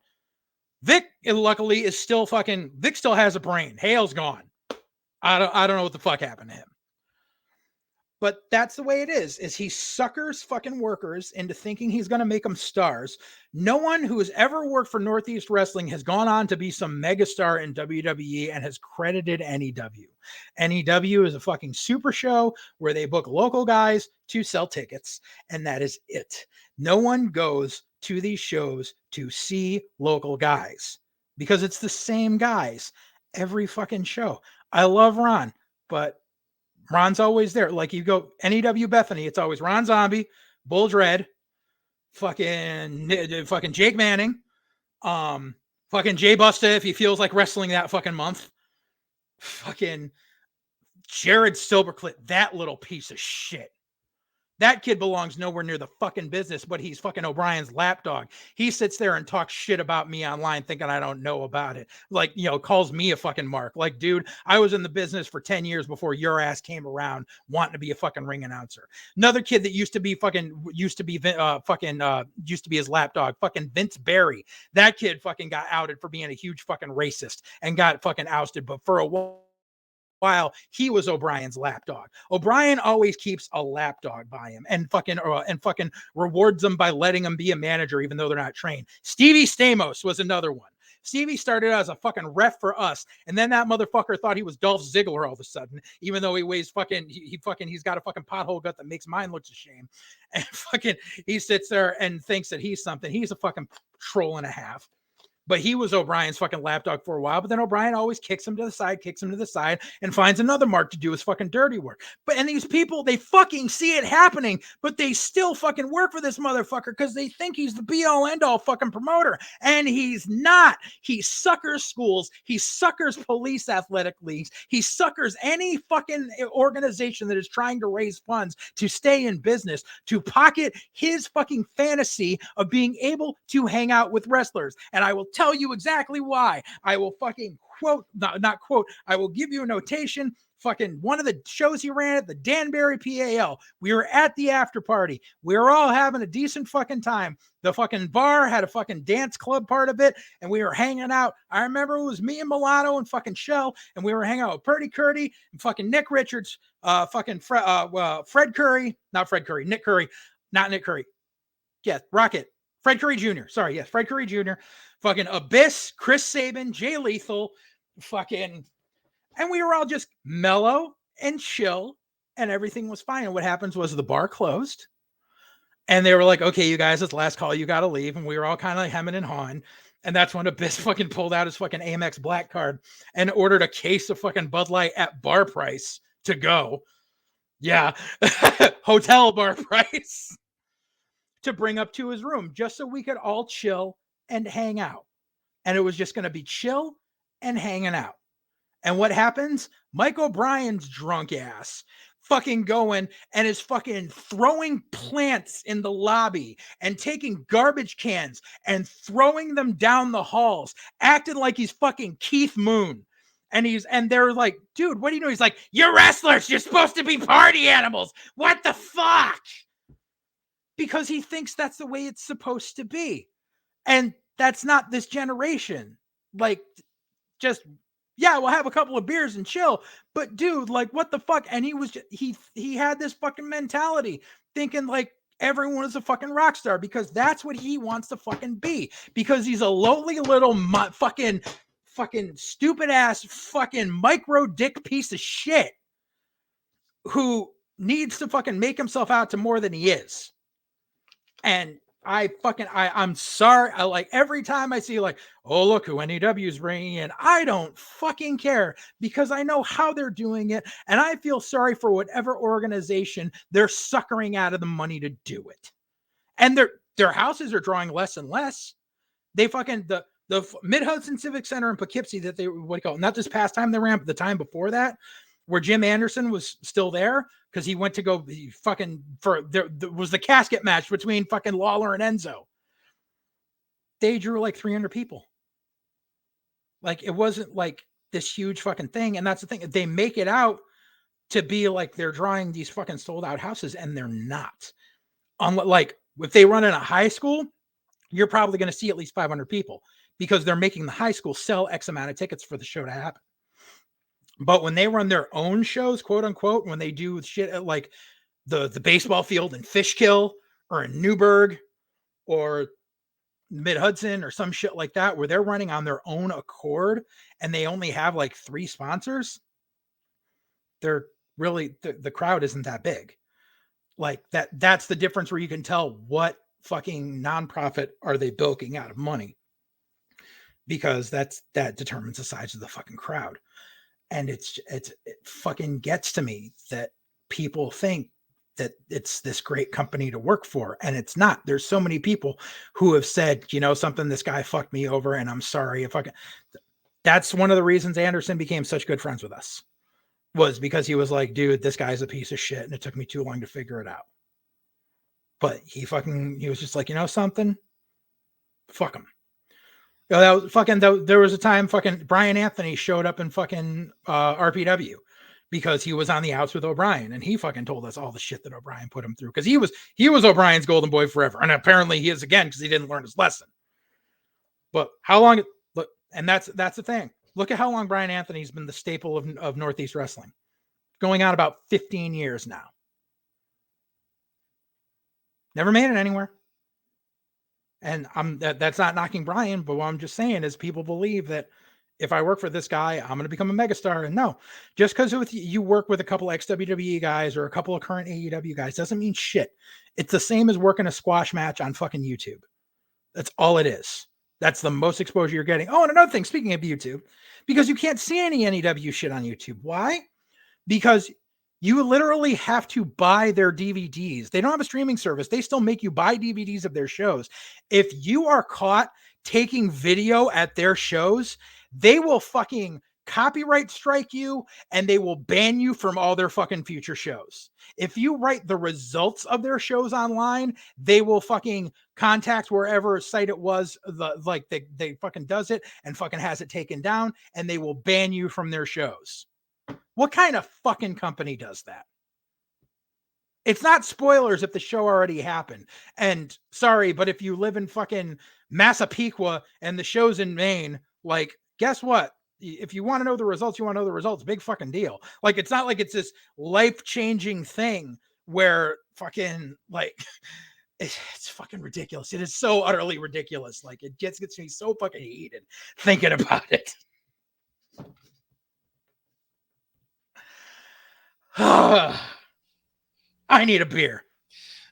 I was about to say, was that lethargic for you? Or You mean cathartic? cathartic? Yeah. Whatever big word they used during commentary the other night. I don't know. Whatever. Cathartic. It bothers me so fucking much, and I hate it every time fucking I see them running Waterbury when I'm like, you wouldn't even have that town if it weren't for us. Didn't they also run in Danbury at one point? Yeah, they used to run at the Danbury Pal until they fucked them over. Yeah, I thought so. That's the thing, is you can tell like what towns they used to run it. Like, they haven't run in Torrington since, but God forbid we run there. Like, obviously I'm not going to run there anymore because the town's other dead. circumstances. Yeah. But I mean, guess what? When we start running again, I'm probably going to run in Bristol. Why? Because I know the venues here, because I live here. And good luck fighting me on this shit. Bitches. By the way, you name dropped Man Scout Manning a couple of times during this story.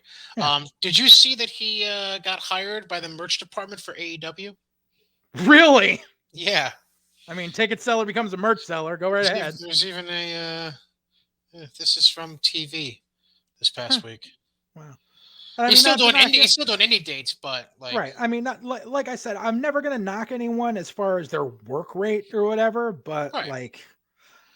You know, it's funny. I've seen how many people come and go through those doors, and like no one's ever become a star from being in NEW.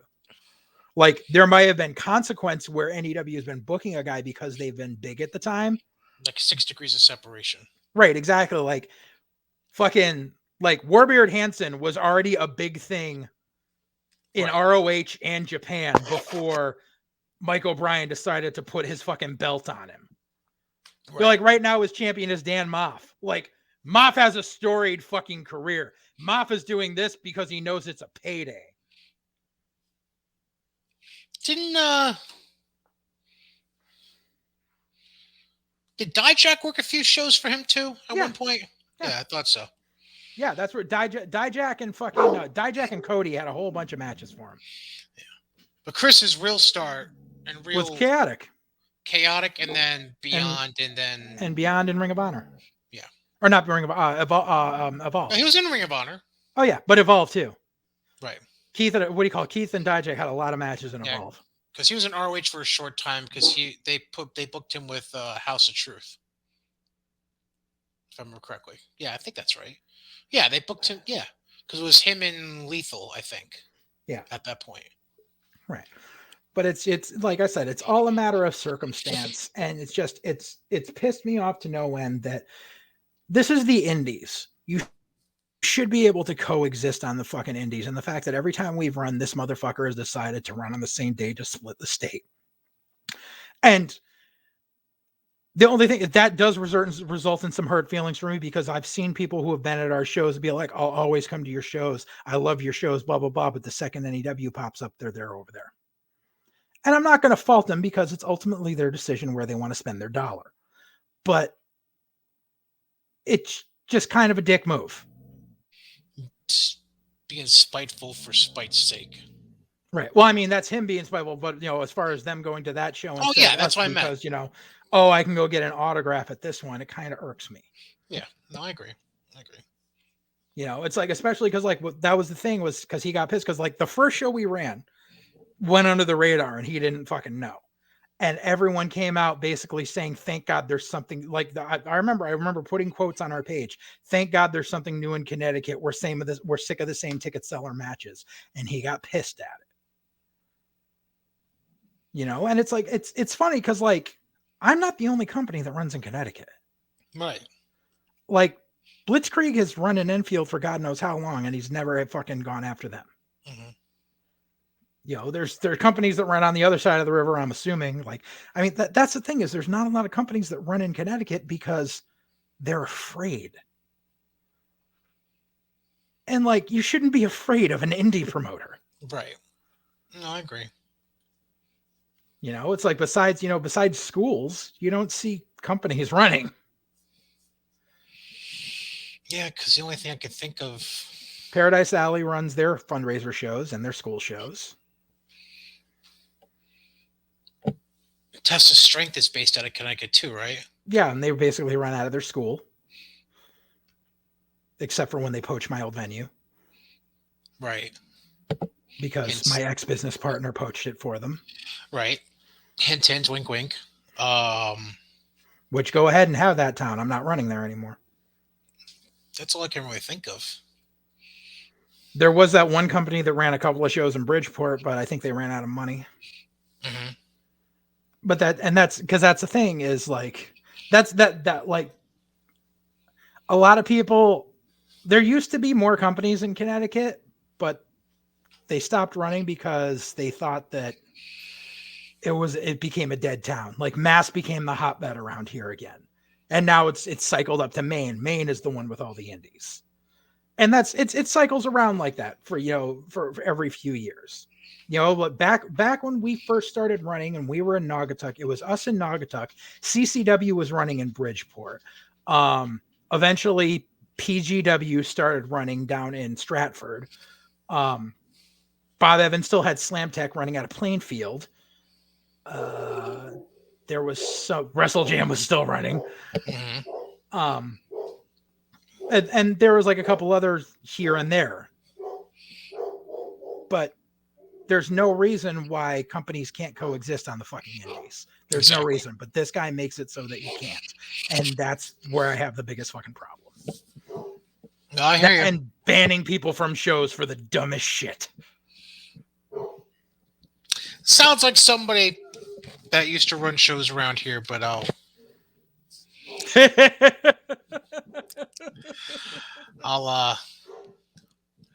let that go for the time being.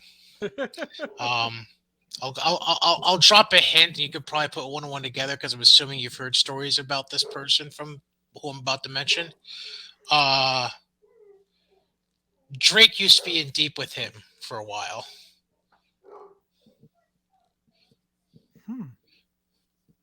Not sure. We'll talk about it off the air, and then maybe we'll revisit this down the road. That all being said, anything else we haven't gotten to today you wanted to bring up quick? I think I'm good. All right. Well, that was episode 35 of White Heat, presented by Godzilla Media. Want to thank, as always, our good friends over at Johnstone Supply in Troy and Mohawk Honda in Glenville. Enjoy this coming week of wrestling. Should be interesting. I know. Don't forget, you can catch us on Twitter. I'm at Brian Cady. He's at JJ_Alexander. If you have any questions, complaints, gripes, or if you want to push the next NEW show, send it to my email address. That is brian.cady@GodzillaMedia.com. That being said, he's JJ Alexander. I'm Brian Cady. Enjoy yourselves. And please, let's not be petty anymore. It's indie wrestling. Right. Get over yourselves. Exactly. Goodbye.